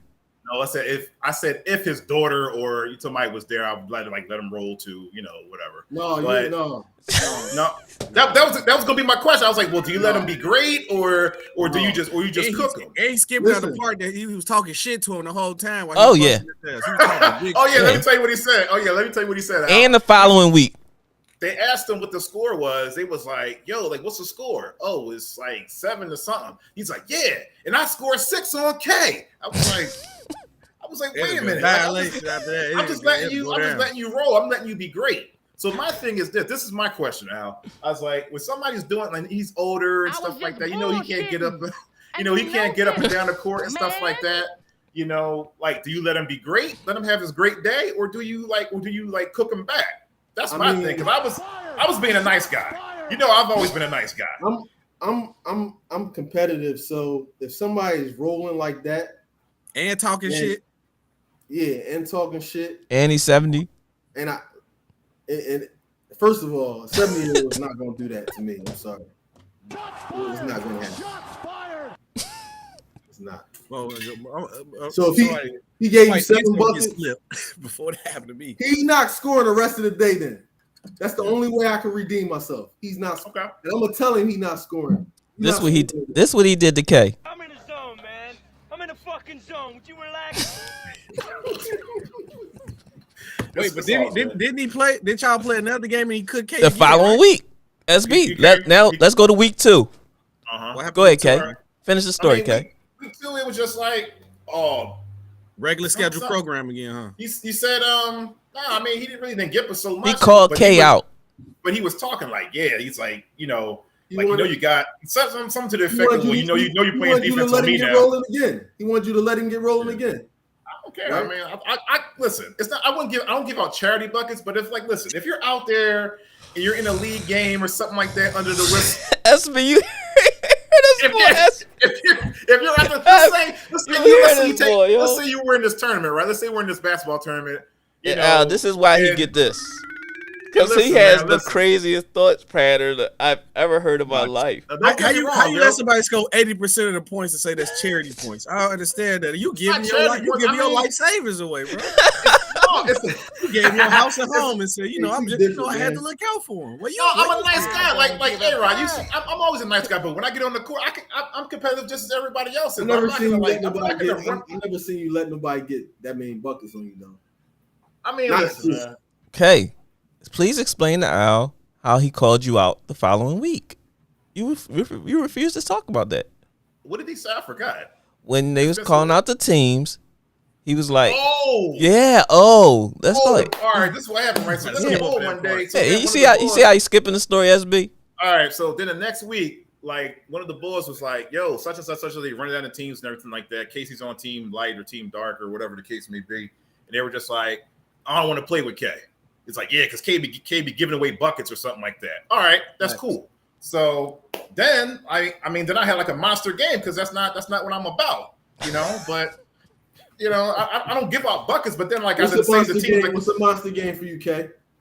Oh, a monster game. Well, if the game goes to 7, I say if I score, if I say let me see, game goes to 7, if I score maybe 4 out of those 7 points, that's a monster game for me. I agree. I've done it before. Not giving up 7 points. It depends. This is what I say. When people say like I'm cooking you, right? Like it can't be buckets off like a lot of picks and all that. Like if I just hit like 4 open jump shots, I'm not cooking you. You know what I'm saying? Mm-hmm. But if I get, I'm getting to the rack on you and I'm, you know what I mean, you follow me and I'm still scoring, then you getting cooked. You know what I mean? Okay, how you scoring on you? How do you score on me? Well, first of all, the follow me. He didn't score anything. And why? I mean, because I was motivated. You know, he was motivated because of who? Motivated. Me and SB got in his pause in the Stan Groovy Law's words.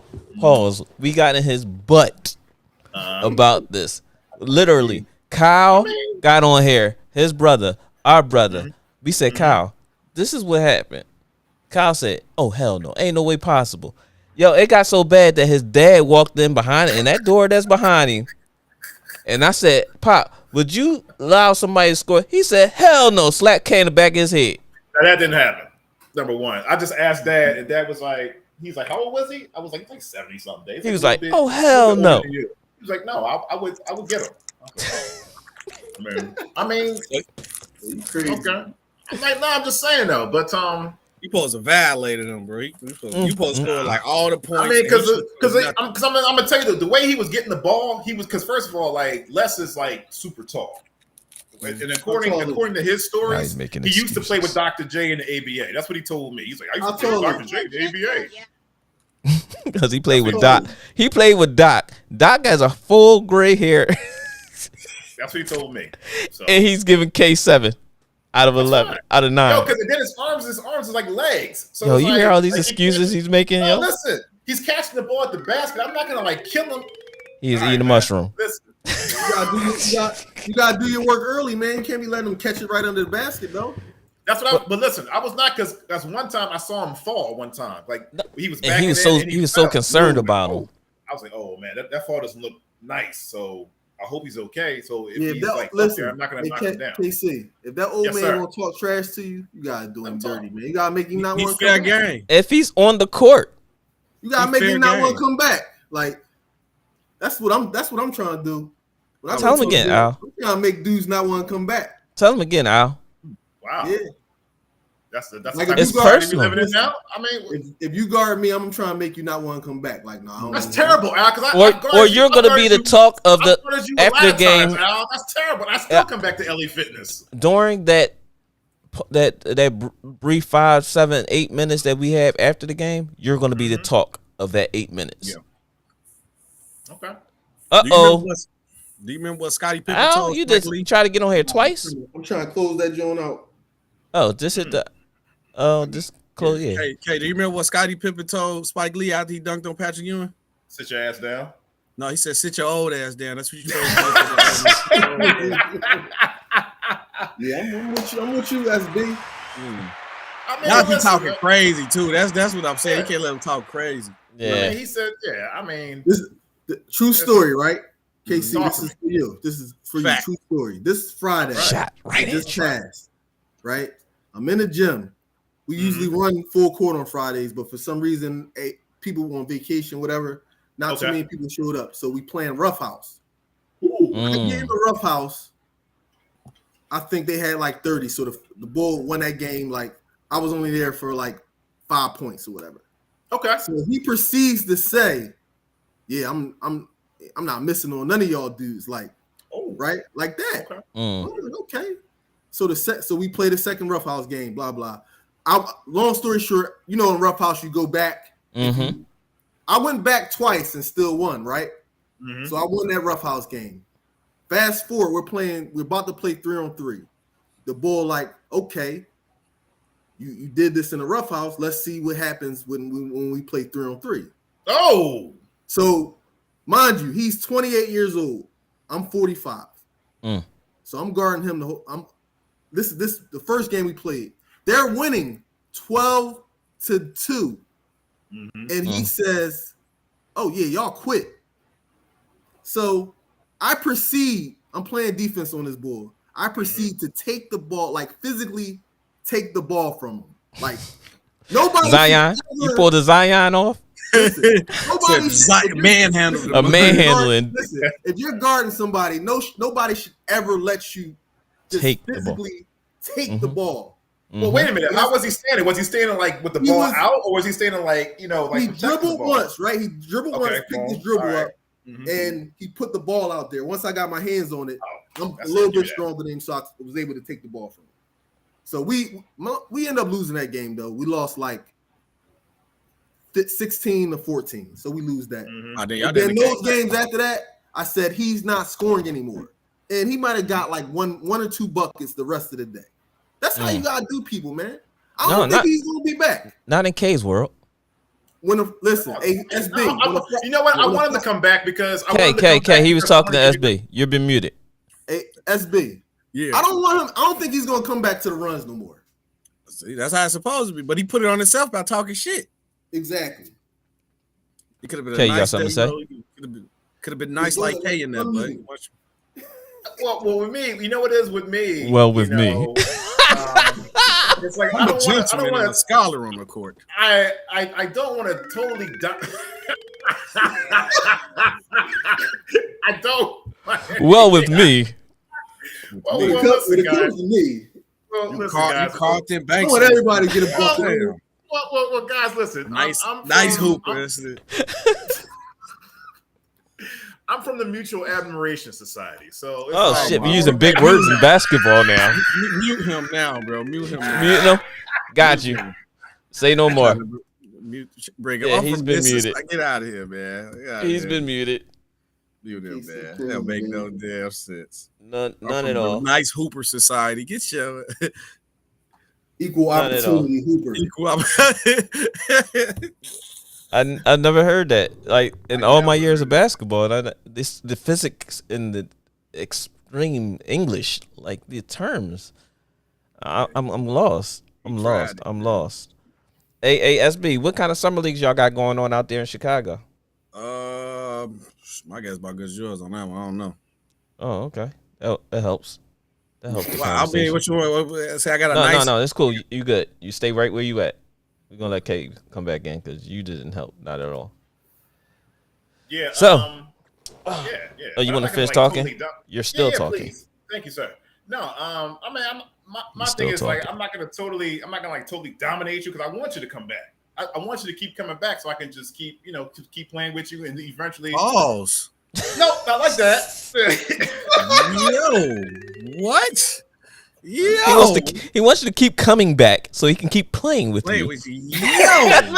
Listen. Okay, let it go. You making it worse. These are the words coming out of K's mouth.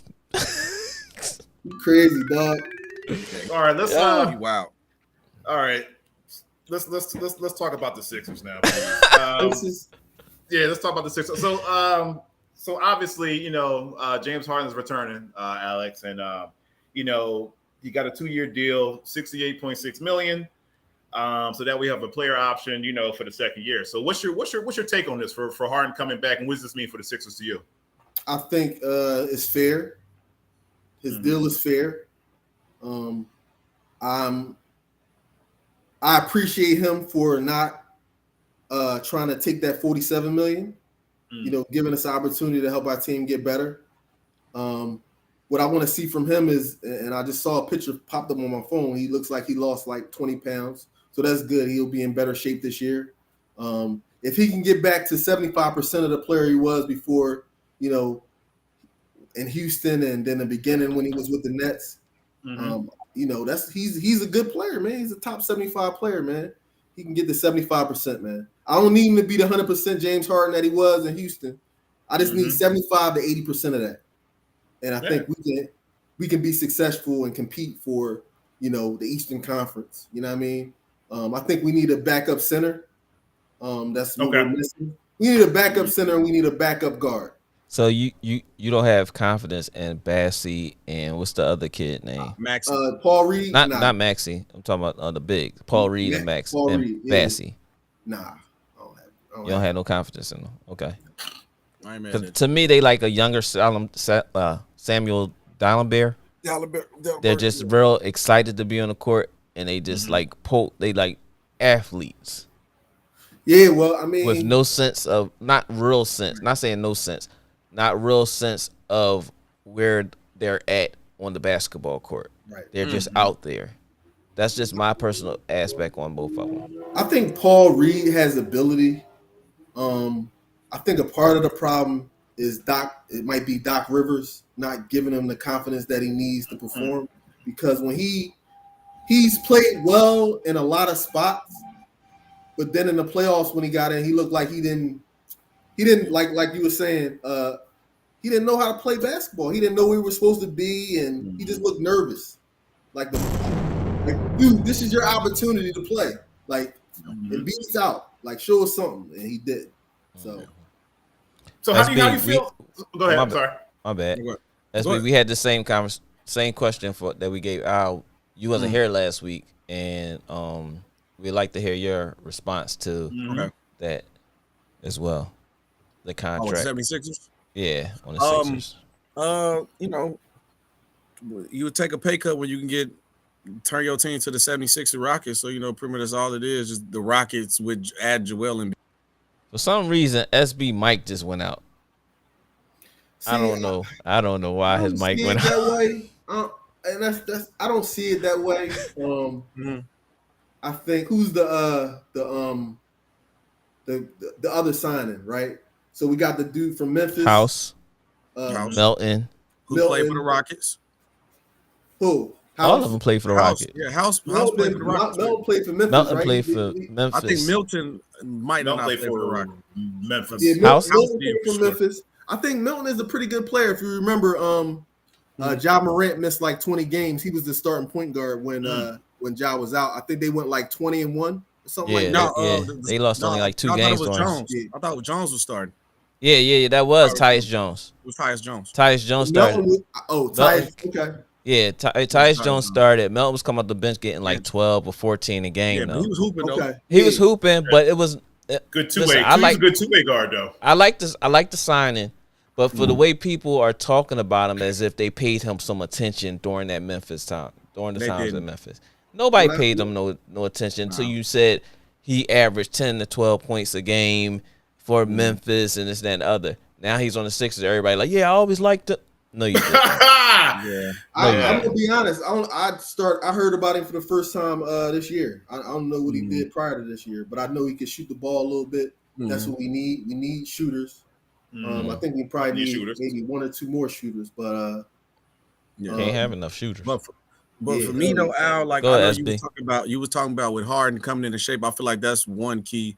They gotta see dedication with Harden. But this was gonna happen. Harden gonna come in shape. He a little bit motivated. He gonna hoop all the regular season. Regular season don't matter to me no more with James Harden. We know what you can do. Now let's see, can you consistently play good in the playoffs where you can't get to the foul line and get all them points you was getting, and can you play consistently in the playoffs? And now you the number 2 option too. So you necessarily really gotta score 30 to 45 points. They just really need you to get probably like 22 and 10 and probably like 5 boards and be solid on the defense. Not even great, solid, but can you do that consistently? I didn't mean to cut you off, Al. My look aspect on that is they want Harden to get 17 in between 17 and 24. Because if you have him averaging 24, 22, that means who ain't getting the basketball? Embiid. Not Embiid, because Embiid's going to get his 30. We're not Now, worried y'all about need to Tobias trade him. Harris. Tobias Harris is going to get his 15 to 17. You mean his 10 to 12? But who's going to be missing if you asking Harden to get 22 points a game? Nobody said his name yet. Maxey? Exactly. Yeah, Maxey. So you have to divide those points in between the two of them to keep Maxey flourishing as a guard, especially with him playing off the ball now. But can you see? I disagree a little bit. I disagree too because I don't see the Philadelphia 76ers winning the championship or even the Eastern Conference or beating Milwaukee Bucks if James Harden only getting you 17 or 20 points. No, that's not gonna work. No, that's not what I'm saying. What I'm saying is, with him, if you're asking him to get so many points, being the second, you're not allowing Maxey to flourish. As we seen when Harden was trying to get going in the playoffs, we didn't see Maxey. All right, let me until transition. Let me go real quick. So there's a difference between the regular season and the playoffs. It's a big difference, right? Half court offense. So Maxey and Harden can excel in, if you remember the first 5 or 6 games that the Sixers regular played, season transition. There wasn't a lot of set offense. Nope. It was all transition. And then for a period of time they stopped that. This is still the regular season. They stopped doing what they were doing. Oh, snap. That boy done put on Pornhub. Yeah. I got y'all back. My bad. So then they started trying to, and if y'all remember what was said, Tobias Harris is not getting enough shots. Tobias Harris is only getting like 10 points a game. Those Maxey and Harden, like Harden needs the ball in his hand. That's granted. I don't think Maxey needs the ball in his hands a lot. He doesn't. But Tobias Harris does. He needs to dribble the ball. He's not a catch and shoot player. He struggles immensely with that. He has to put the ball on the floor. He's a rhythm jump shooter. Definitely he needs a rhythm. To figure out how to play with those guys. That's why I think y'all need to trade him. I agree. I think we need to trade him too. But look at the contract is not going to allow that. Right. The contract is not going to allow it. And then you got to think about what you're going to get back for him. So if you're going to get somebody back for him that does exactly the same thing but gives you less points, you're going to say, I'd rather kept Tobias. Because at least you know Tobias is going to give you 17 to 20 consistently throughout his career, whether or not he's never been a number one, but he's always giving you up to 20 points a game, no matter what. Some days he'll give you a nice boom of a 25 to 30, but you can't ask for that out of him so much. See, I think he'll get his points, but it's the way he gets them is the problem. I think that's what's rubbing the fans the wrong way with that too. Because like if you're paying him that money, you should be every time you get the ball, it should be nothing but fancy layups, jumpers, and dunks. Fluctuations, a motherfucker, yo. At this point now, I don't even care about his money no more. You can't. That's why I keep getting pissed with people when they start bringing up the money. Y'all gonna care you about can't his money. change it. You can't change that. Y'all gonna start caring about his money when PJ Tucker because PJ Tucker gonna start taking up his minutes. Listen. I think he's gonna be on the floor with PJ. I'm trying to tell you. Listen, this is what we need from Tobias Harris. We need him to defend, which he can. 17. If he's playing a 4, or if he's like, especially when he's at the 4, he's supposed to dominate his matchup. Yes. He don't do that enough. As a guy making that much money, even though I don't. You just mentioned money again. I don't care about that, but he needs to. When he's at the 4, it should be a mismatch. Right. And he hasn't been guarding the way we need him to guard. That's the big part. So, all right, so you have to look back and say system, right? At the end of the day, you have to say system because your coach has to put you in positions to be That's great. That was another problem, though. The greatness is not going to come about on because you have a Joel Embiid that's on the perimeter. You got Maxey that's on the perimeter. You have Harden that's on the perimeter. Tobias is a perimeter player. So who do you have on the block? Hey, Larry, you a coach, right? Yes. So a part of the Sixers' problem was they couldn't run their stuff because the point guard didn't have nothing to run. They don't. The point guard DHOs is out of here. Listen, the point guard didn't know the plays. Harden ain't know the plays last year. So they just were running a simple pick and roll. That's it. That's all they were doing. Listen, in pick and roll, everybody standing in the corners. Listen, in the playoffs, you got to have something different than that. You have to. And the coaches, that's what I said. The coaches didn't put them in a position to be better. They didn't say, Harden, I need you to start coming down off of a pin down periodically. We can't just have you at the dribble the ball at the top of the key and stand at the hash. We can't have that. You got to get involved in another one. Let Maxey bring the ball up. You come off of a roll. You come off of a pin down. Then let's have a screen on the opposite side of the court to get Tobias open. If there's nothing there, we got Embiid on a drop, you know what I mean, pass or a lob or something. There's nothing of such coming from them with that. The pass is this one pass, pick and roll. One pass, go. Maxey. Isolation. I love Maxey, but a lot of the times in the playoffs, he was deferring too much too. Like, he would get in the games when he got going, it was in the second half. Like, yes, you got to come out aggressive. And I think the opportunities are there, but you have to share. You have to share the ball. You have to share let him run a second unit and tell him give him the green light. But the second unit is give him. I wouldn't mind him coming off the bench either. I wouldn't mind that. Yeah, I'd say just cook with the second unit. You got the green light. You need to be like Lou Williams or Jordan Clarkson, how they was, and just give him the green light off the bench, bro. I like it. That's what I do. I like that. Yeah, because a player like him coming off the bench, like you can't calm him. Let him go. You let him go. Do not have any type of plays made for him or anything like that. You go. Like you come off the bench, you're firing.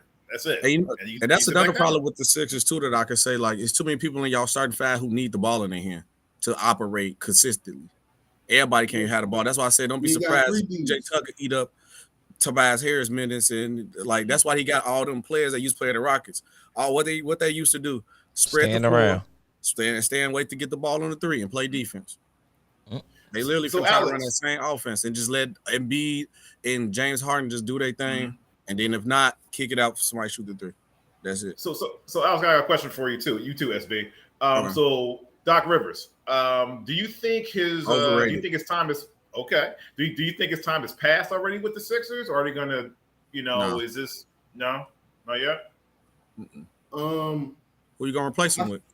I think that Sam Cassell. I wish that we would have hired Monty Williams. We would have fired Brett Brown a year earlier and had Monty Williams. I think we'd be in a much better position. There's two guys on Phoenix. The boy in the building. Mr. Keith G. Salute. Yo, what up, Keith? You want to come on, Keith? We talking about your Sixers, Keith, and you got Al here with you. Al, so it sound like you a 76ers fan. So I got a question. You sound like it. SB, you ain't hear him all this time. I know. Yeah. What the hell is wrong with you? You got one of the, you having one of those moments? No. Look, this is my reporter side coming out. That's how you got to answer the question to it, bro. Right. I can learn you something. All right, I'm about to send you the link. I can learn you something. That's how you. So like I was saying, so it sounds like you a big look at you trying to be professional. That's what I do, my brother. FOH. The Mutual Admiration Society. Go ahead. But so you see, like I said, you see like a big 76 guy. Was you mad at your team for actually being loyal to Brett Brown that extra year because he went through the dog days of the process? I was mad at him because I think you can't waste time like the situation that they had. I don't think they were in position to win a championship, right? Right.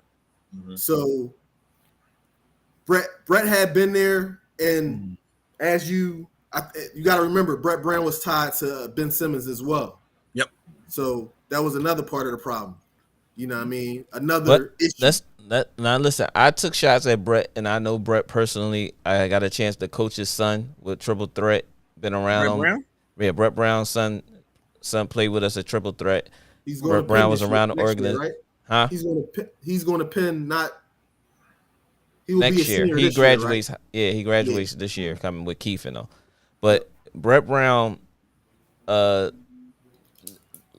we just talking about basketball because as a man himself is a great individual. You know what I'm saying? No doubt. Yeah. I gave Brett Brown a little headaches because I was like that DHO stuff was getting played out. I will say this. People dog Brett Brown about the Ben Simmons situation, but the last 2 years of Brett Brown's tenure here, he was the one trying to get Ben Simmons to shoot the ball. Yep. Mr. G is in the building. Yo, Keith. He's also a What's up, y'all? Sixers fan. What up, salute. Good. So, Keith, we don't want to look up your nose. You gotta bring the camera. Oh shucks, we got the audio problem again. R2D2. We got R2D2 in the building. R2D2. But yeah, so you got 3 yellow bars, bro. Yeah, but your signal bad. Yeah, it's bad. But I'm in LA right now. Oh, that's right. You are in LA for the last Confirmed. AAU tournament. Right. Mm-hmm. Yeah. I seen that.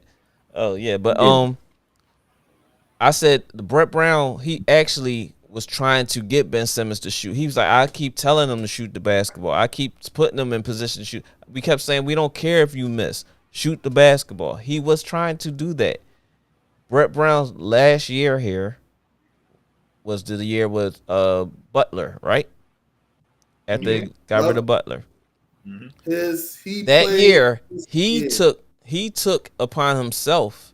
Nah, he was there one more year after that. Okay, but the year before when Butler was there, he took upon himself to say, "I'm taking the ball out of your hands now."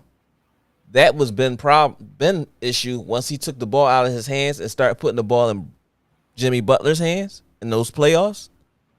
Ben started acting funny. That's when the Ben Simmons situation started acting crazy. He started taking the basketball out of Ben Simmons' hands, bringing the basketball, initiating the offense, and putting it in Jimmy Butler's hand. And they had an issue with that. Keith, what you think about that? And Keith is very close to Brett Brown. So very close to the phone. So if you paste in the Brett chair, watch your mouth. So Brett was a developer. He developed players that actually you wouldn't expect to be NBA players. He got a lot of people contracts, if y'all remember. But I agree. TJ McCullough? Shout out. Jeremy Grant, a lot of people. It's a whole lot of people. Mm-hmm. But he was brought here to lose on purpose. So when you brought here to lose on purpose, it was only fair that he got that extra year. But at the same time, it was almost like when you look at his time, I think maybe, and this is only my opinion, if he'd got one more year with the team that he had, I think he did a better job than what Doc is doing. So the talent now. I take Brett on that one. So me personally, I think Doc's time is up because So I agree with you, then I disagree with you a little bit because once you broke that team up back with Jimmy, JJ Redick, all those guys that were on that team, that Toronto, and you dismantled that after those trades that you made in the regular season, you got fired a coach. Because there's no way, because if you look at the players that they had Jimmy Butler, they had Ben Simmons, they had Tobias Harris, Joel Embiid, JJ Redick, and then they had the guys like, the shooters or whatever. The best player out of all of those guys was Jimmy Butler. So if you don't bring the best player back, then you gotta I don't get it. I don't see why. So do you put that then you had on? I put it on the ownership. I put it on the issues. Okay. All right. I put it on the back, Keith. But Brett Brown was the general manager also because if you remember, that was when what's the name got in trouble? The GM, Colangelo. Oh yeah, Colangelo. He was on his general. Yeah, he was on his general manager for 1 year. That wasn't a Jimmy Butler job. When Colangelo got in trouble, was it that season, after that season, or was it the season before that? I believe that was the season before. Yeah, that wasn't the Jimmy Butler. He wasn't the one that brought Jimmy Butler in. No, not at all. Okay, that was so that next season, Brett was still the GM though, right? Not when he brought in Jimmy though. No. So from what I heard, right? That whole Jimmy Butler, Elton Brand, yeah. So from my understanding, and you guys have a relationship with Brett, so maybe y'all know better than me. Brett was the de facto general manager, but Elton was there as the position. Mm-hmm. Like the personnel decisions was Brett. The personnel decision was on Elton. Okay. Brett was just he was there as a name, as a label, without them having to pay somebody else. Brett do everything. Yeah. Okay. I got you. So from what I heard, the understanding was basically it wasn't actually Brett Brown's decision not to bring him back. It was actually the team and ownership. They didn't like how Jimmy Butler handled himself. Okay. And then they said it was actually easier for them to bring Harris back because them making that trade to the Clippers to give up a draft pick and a rookie. They said it wouldn't have made sense for them to do that. It defeated the purpose of bringing in. Kyle, I sent you a link, but Black Psychologist Podcast jumped on here. Though. Yeah. Yo, listen, Black Psychologist Podcast. He says, yo, tell Keith to put some clothes on. Enough of this nature boy behavior. This is a family-oriented show. Kyle, if you want to jump on, you can jump on before we get off air today. Hey, Keith, I'm going to ask you the same question I asked Al. Was you mad at the Sixers for being loyal to Brett Brown the extra year? Because maybe y'all was too worried about, like, looking at y'all. No, not at all. Nope. You see? Do you think that Al? You can ask this question. Do you think that helped the Sixers look good as a brand in the long term? Because everybody was like, Brett Brown stuck through the years when they was trash, and then like now the team finally get good, you really didn't give him a chance. Well, I believe in that. I think he had a chance. He had a chance with that team. That team that he had. It was time. I mean, really, to be honest with you, it was time. That was the year. That was the year. They were. I think they were probably even though they lost to Toronto, I think they might have been a better team. Like on paper, the Sixers were the better team. Like they were, if I remember correctly, they were favored on a line more than Toronto was in that series. If that game went overtime, y'all would have won. Y'all would have won that game if the game would have went overtime. And me personally, I don't think that he was. I don't think the coach was the reason behind them losing that game. Nah, it was a lot of issues with that, but it wasn't the coach's fault. But no coach should stay around for over 8 years. Come on, no coach. Yeah, not unless you. If you ain't winning. If you ain't winning, if you ain't winning. Yeah. I'm like, because I'm a big Monty Williams fan. I've been preaching Monty Williams for a long time, even when he was in New Orleans and the situation happened with his family. His wife had died. I'm like, this dude is a really good coach, man. And then when his first year in Phoenix, I think the Sixers, if they would have brought that team back with Jimmy, I think they would have won a championship in a bubble for sure. Possibly, yeah. I like that team a lot. JJ Jimmy Butler and everybody. Next level. But then had the phantom injury. What was he hurt? He had something wrong with him because I think he would have balled out with no fans there. He would have probably shot the ball.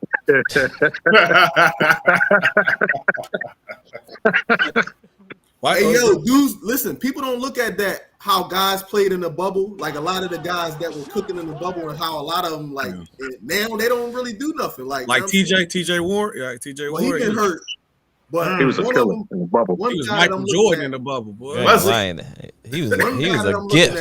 Is Murray from Denver. Like I know he's been hurt too. Yeah, but he was playing out of this world in the bubble. But we saw that firsthand. I'm trying to see what he do too.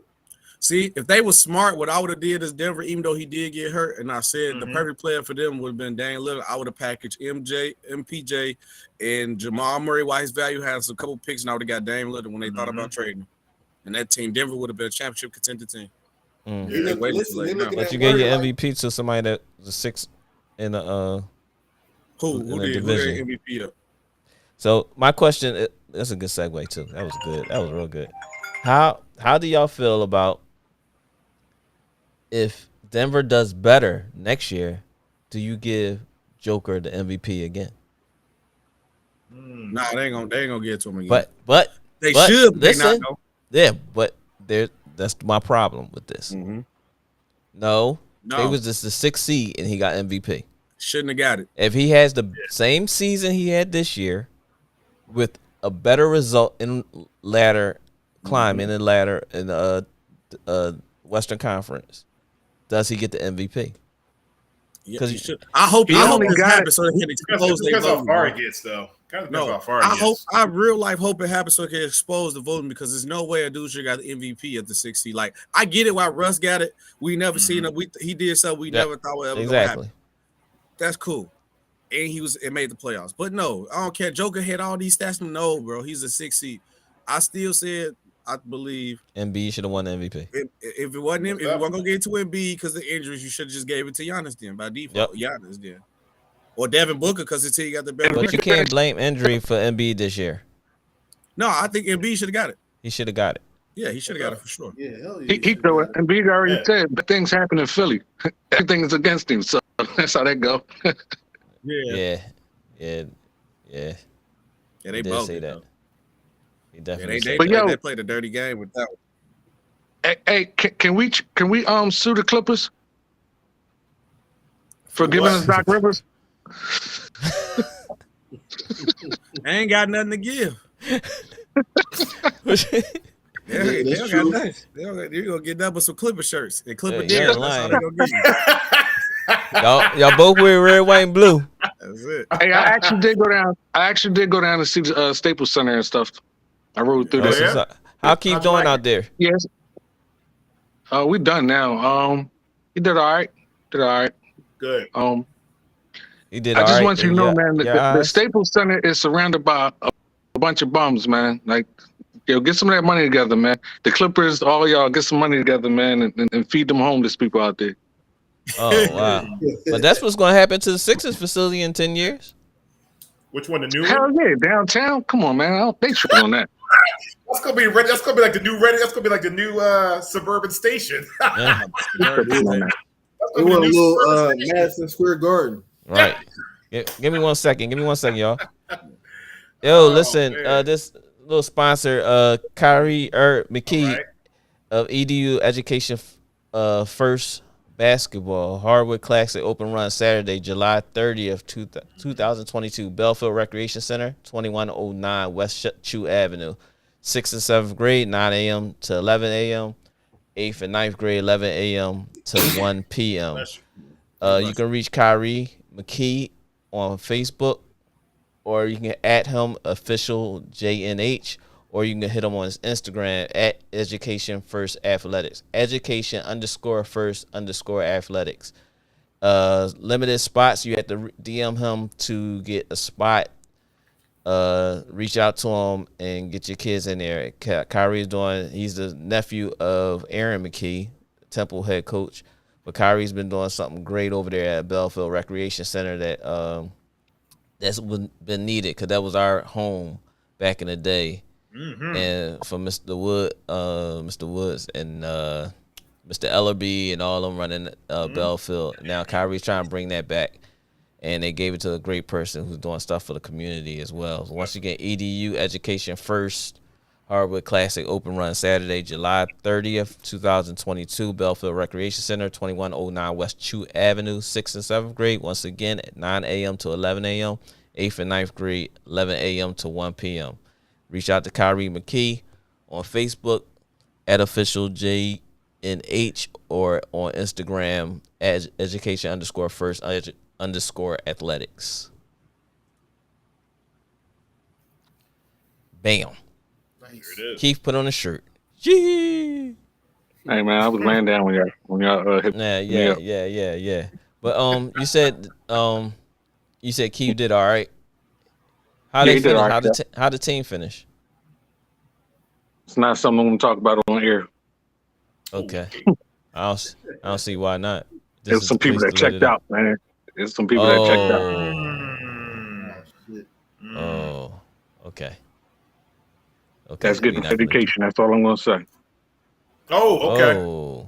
Well, that's all right. You know what? We're gonna see it like this year anyway. Like we're gonna figure it out. Like once the season starts at Penn Charter. Yo, and the only thing I want to say is, when the coach get out and you getting free education in the middle of a game, yo, man, it was bad. Oh It wow. was bad. Like they literally mentally checked out. Like I don't want to do this anymore. Or But why didn't the coach sub him? Yeah, it was on some.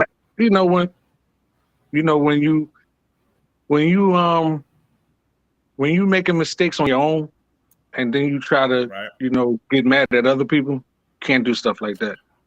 Oh, okay.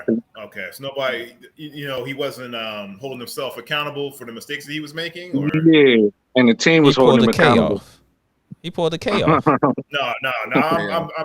Listen, I'm always accountable for my mistakes. I'll say I took a bad shot, or I should have slid over on your help, or something like that. Or I shouldn't have gave him 7 out of 9 points. I'm not worried about that. That was more of me being accountability and me being a gentleman. No, that's more of a gentleman because I told called accountability. Man, like he's rolling, I'm not going to stop him. So you're not worried about everybody else on the team. All right, call me selfish now. We did lose one game by 3 to the team that won the Adidas circuit, New World. Okay. Not bad. When y'all come back? We on the plane tonight at 10:39. We're getting to Philly at 6:55 in the morning. Oh, the red eye.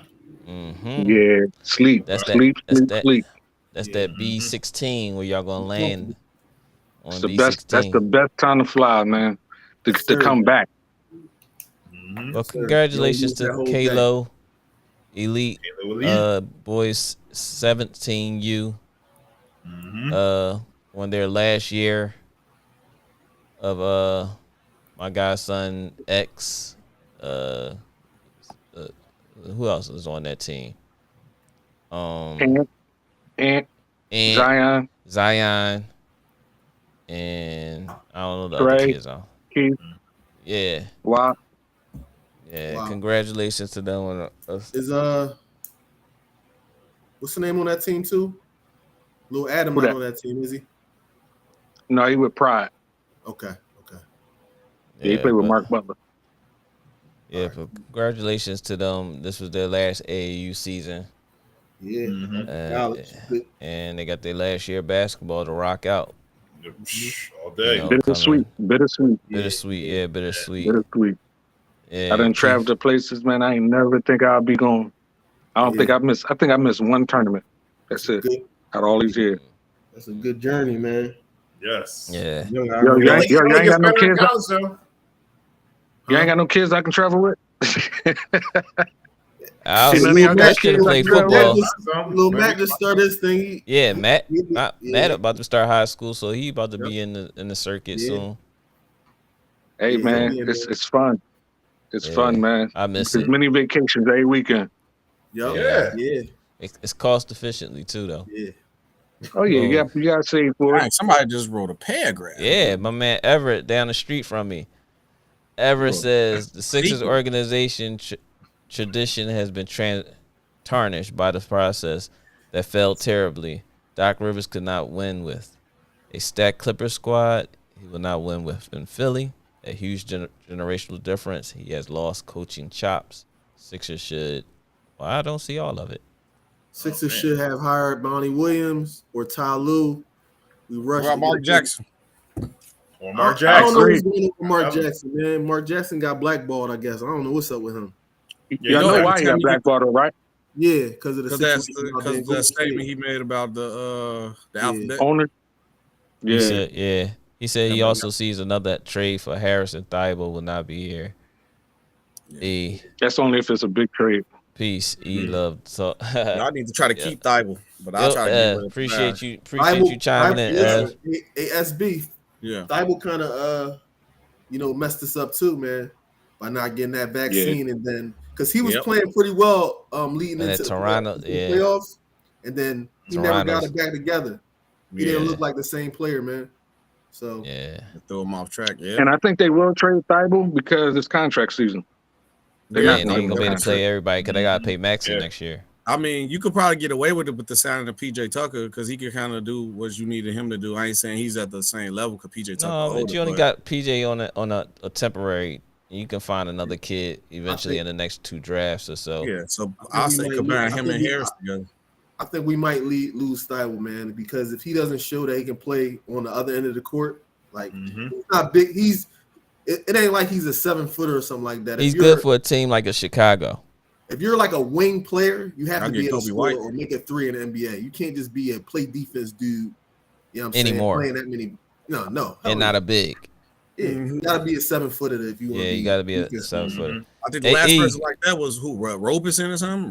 Roberson.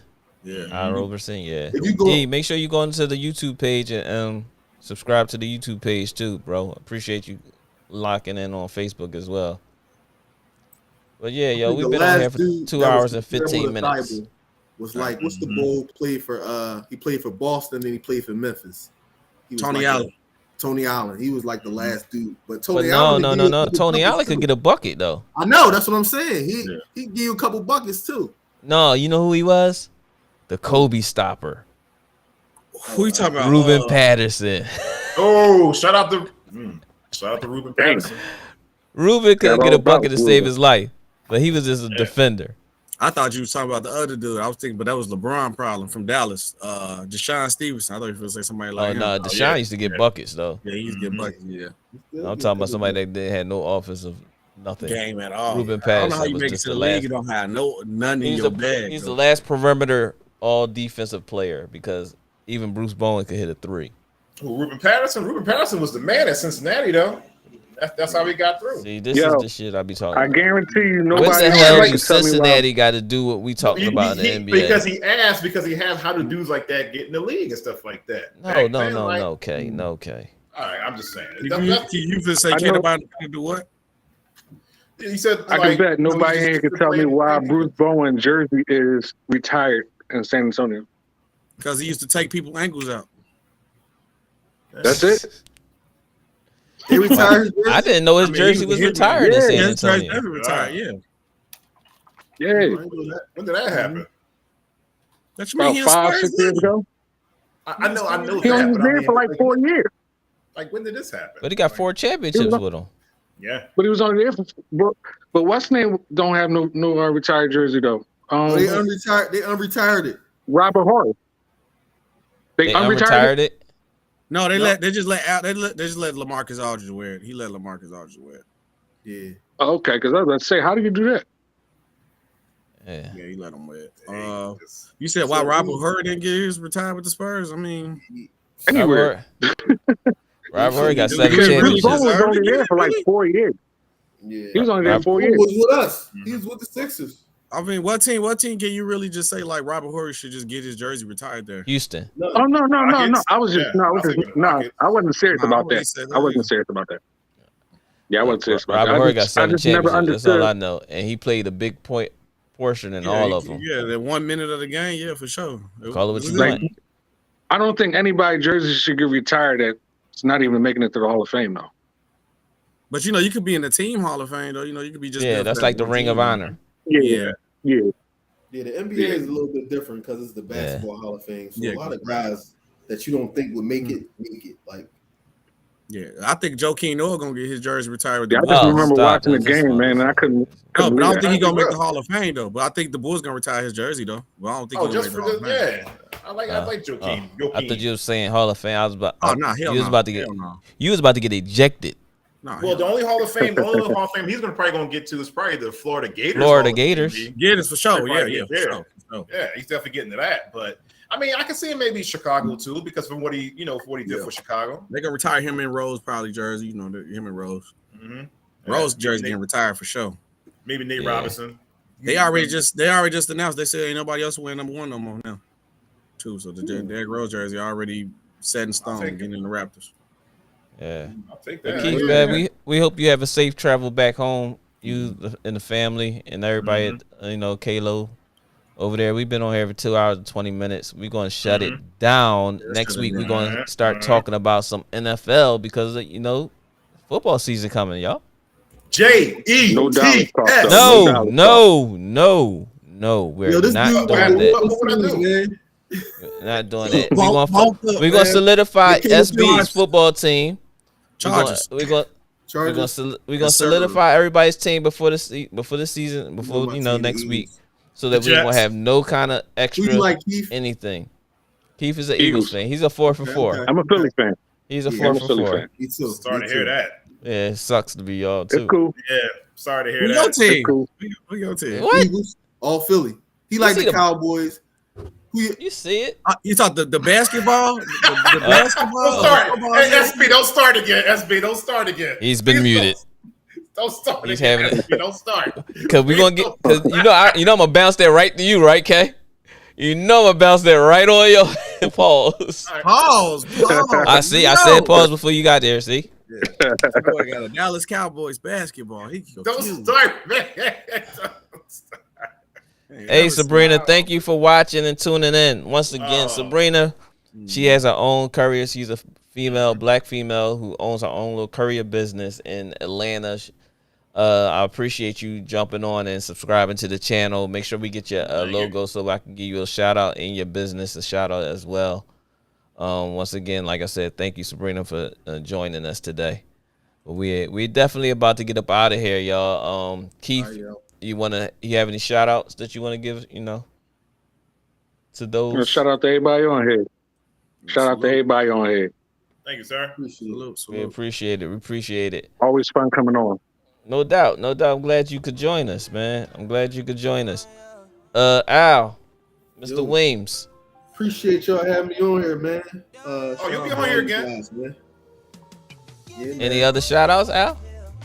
Shout out, Your family? Actually, I want to shout out Team Final. They lost in the championship yesterday. They lost in the Rob made a big turnover. Yeah, that was tough, man. They should have won that game though. Yeah, they should have. They had four turnovers in the last 5 possessions. Besides Justin Dunk. Justin Dunk was stupid. The game got the overtime, but it is. That was a BS call on Ramir when they both going for the basketball. But I'm not gonna get into it, man, because they can't change nothing. But it was some bullshit. That was a bullshit call. The 16s went out too, man. They went out bad. Bad, man. That was a tough loss for them, man. So, like I said, shout out to Lil Keith, man, ending this Appreciate it. Appreciate it. Thank you. Anything else? Shout out to Mom Weems. What's up, Mom? Shout out to the record crew. SB.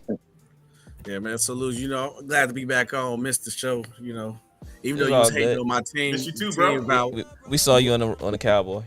Chill out. I talk about my team retiring jerseys. Since the old Pistons not gonna retire no jerseys within the next probably like 30 years because you really have nobody good. So I know kind of. Oh man, you beat this mic, didn't you? I like hey Larry. I like y'all rookies though. Especially I definitely do. Ivy gonna be tough. Hopefully, in another 20 years, you can hang their jersey up. Maybe. Who will be the point guard? Ivy or what's the name? Ivy gonna be the point guard. They probably gonna it ain't gonna be no point guard. I told you we was a team full of wings anyway, so everybody can dribble the basketball. I just hope they play a basketball. We ain't worried about just say your shout outs and get the hell out of here, man. Because I ain't seen no shots today. I've been saving the gun was low. The most engaging team in the East, man. Had that good record and then choked like that. Oh man, we got injuries, man. Injuries happen. One of his 30 teams. K, any shout outs, brother? Hey man, great podcast. Just want to shout out to everybody on the panel today, man. Once again, we had a great time. Keith, safe travels for you and your team to get back home and everything. Hopefully you get back on. A-Rod, definitely a pleasure, to have you on. Hope we can get you and Matt on here. SB, once again, welcome back. Oh yeah, Kyle wants to know, do you want to jump on this fantasy football team with us? Kyle gonna set up a fantasy football thing for the podcast. So if anybody want to join, we all a family, so we all on here. Y'all get on anytime we can. I can get up to 10 people on here, so we can shoot it how we shoot it. I just want you guys to know. On the fantasy football team, I'm picking all Jets players, so just leave them open for me. All right. Good luck. So you just letting us win the league? That's pretty what you're saying here. Well, I'm a gentleman, so just like he gave O'Head. Buckets on him. There's no need to say good luck to you then.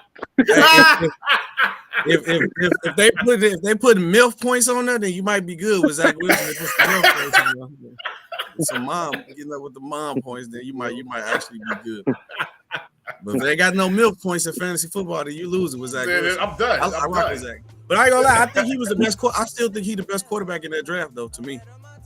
Thank you. All right, well, we appreciate you. Which ain't saying much. Oh man! It ain't bad, all right. Well, my shout outs are done. So shout out to everybody watching. Shout out to everybody that commented. Shout out to the family. Shout out to everybody that's going to watch, comment, or whatever. Make sure you like, subscribe, and hit that notification button for the podcast on Facebook, on YouTube. Al, appreciate you, bro. You're welcome to come whenever you want. my brother Keith. You know that. Our other brethren, Mr. SB Talk Sports. Dr. Kyle didn't get on here today, but he did comment. But shout out to the Black Psychologist podcast as well. Dr. Kyle, we usually have a segment. He was a patient. Yeah, he probably is. You know what I'm saying? So we usually have a little segment. We try to have a segment every week of the Doc Report when Kyle gives us some awareness of what's going on. But shout out to my brother, my co-host as well, and I'm his co-host, Mr. K.C. Osborne, the only Jets and Clippers fan in America. It sucks to be you. And the nicest hooper in the world. Yeah, the nicest hooper in the world. Anybody want a bucket? Talk to K. He's like Kentucky Fried Chicken over there. You can get a bucket whenever you want over there, John. Oh man, but shout out to happy birthday to my mom again. Her birthday was made heavily birthday. Birthday Friday. My cousin Aunt, my brother cuz Terrence, his birthday also was Friday. Shout out to Tahar. What's Tahar's last name? Sutton. At Emotep. Sutton. Shout out to Tahar Sutton, because I meant to say that when you first got on, Al.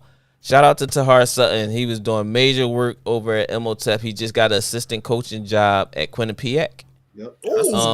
So congratulations to Tahar. I don't personally know him. I probably talked to Tahar probably twice, whatever. But we see each other mutual respect.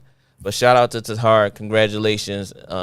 His team was part of that. Got a nice loss. recruit coming in there with him too. Elijah Teller. Yeah. So Elijah transferred over there. Nice. Yeah. Because he had to get out of Notre Dame. They were doing them dirty. They play against some pretty good teams too, like Quinnipiac, especially like during the beginning. They always play UConn. UConn's always on the docket. Yeah. So, big shout out. Like I said, big shout out to Tahar. I wanted to shout you out earlier, but we did mention you at the very beginning. I ain't want to go do the whole show without giving you your roses, man. I appreciate you, all the hard work that you've done for the community and for these boys and girls and kids that you touched. Tough loss yesterday in the championship, but we can't win them all. All we can do is ask for maximum effort. Shout out to all the AAU programs who was on their way back home.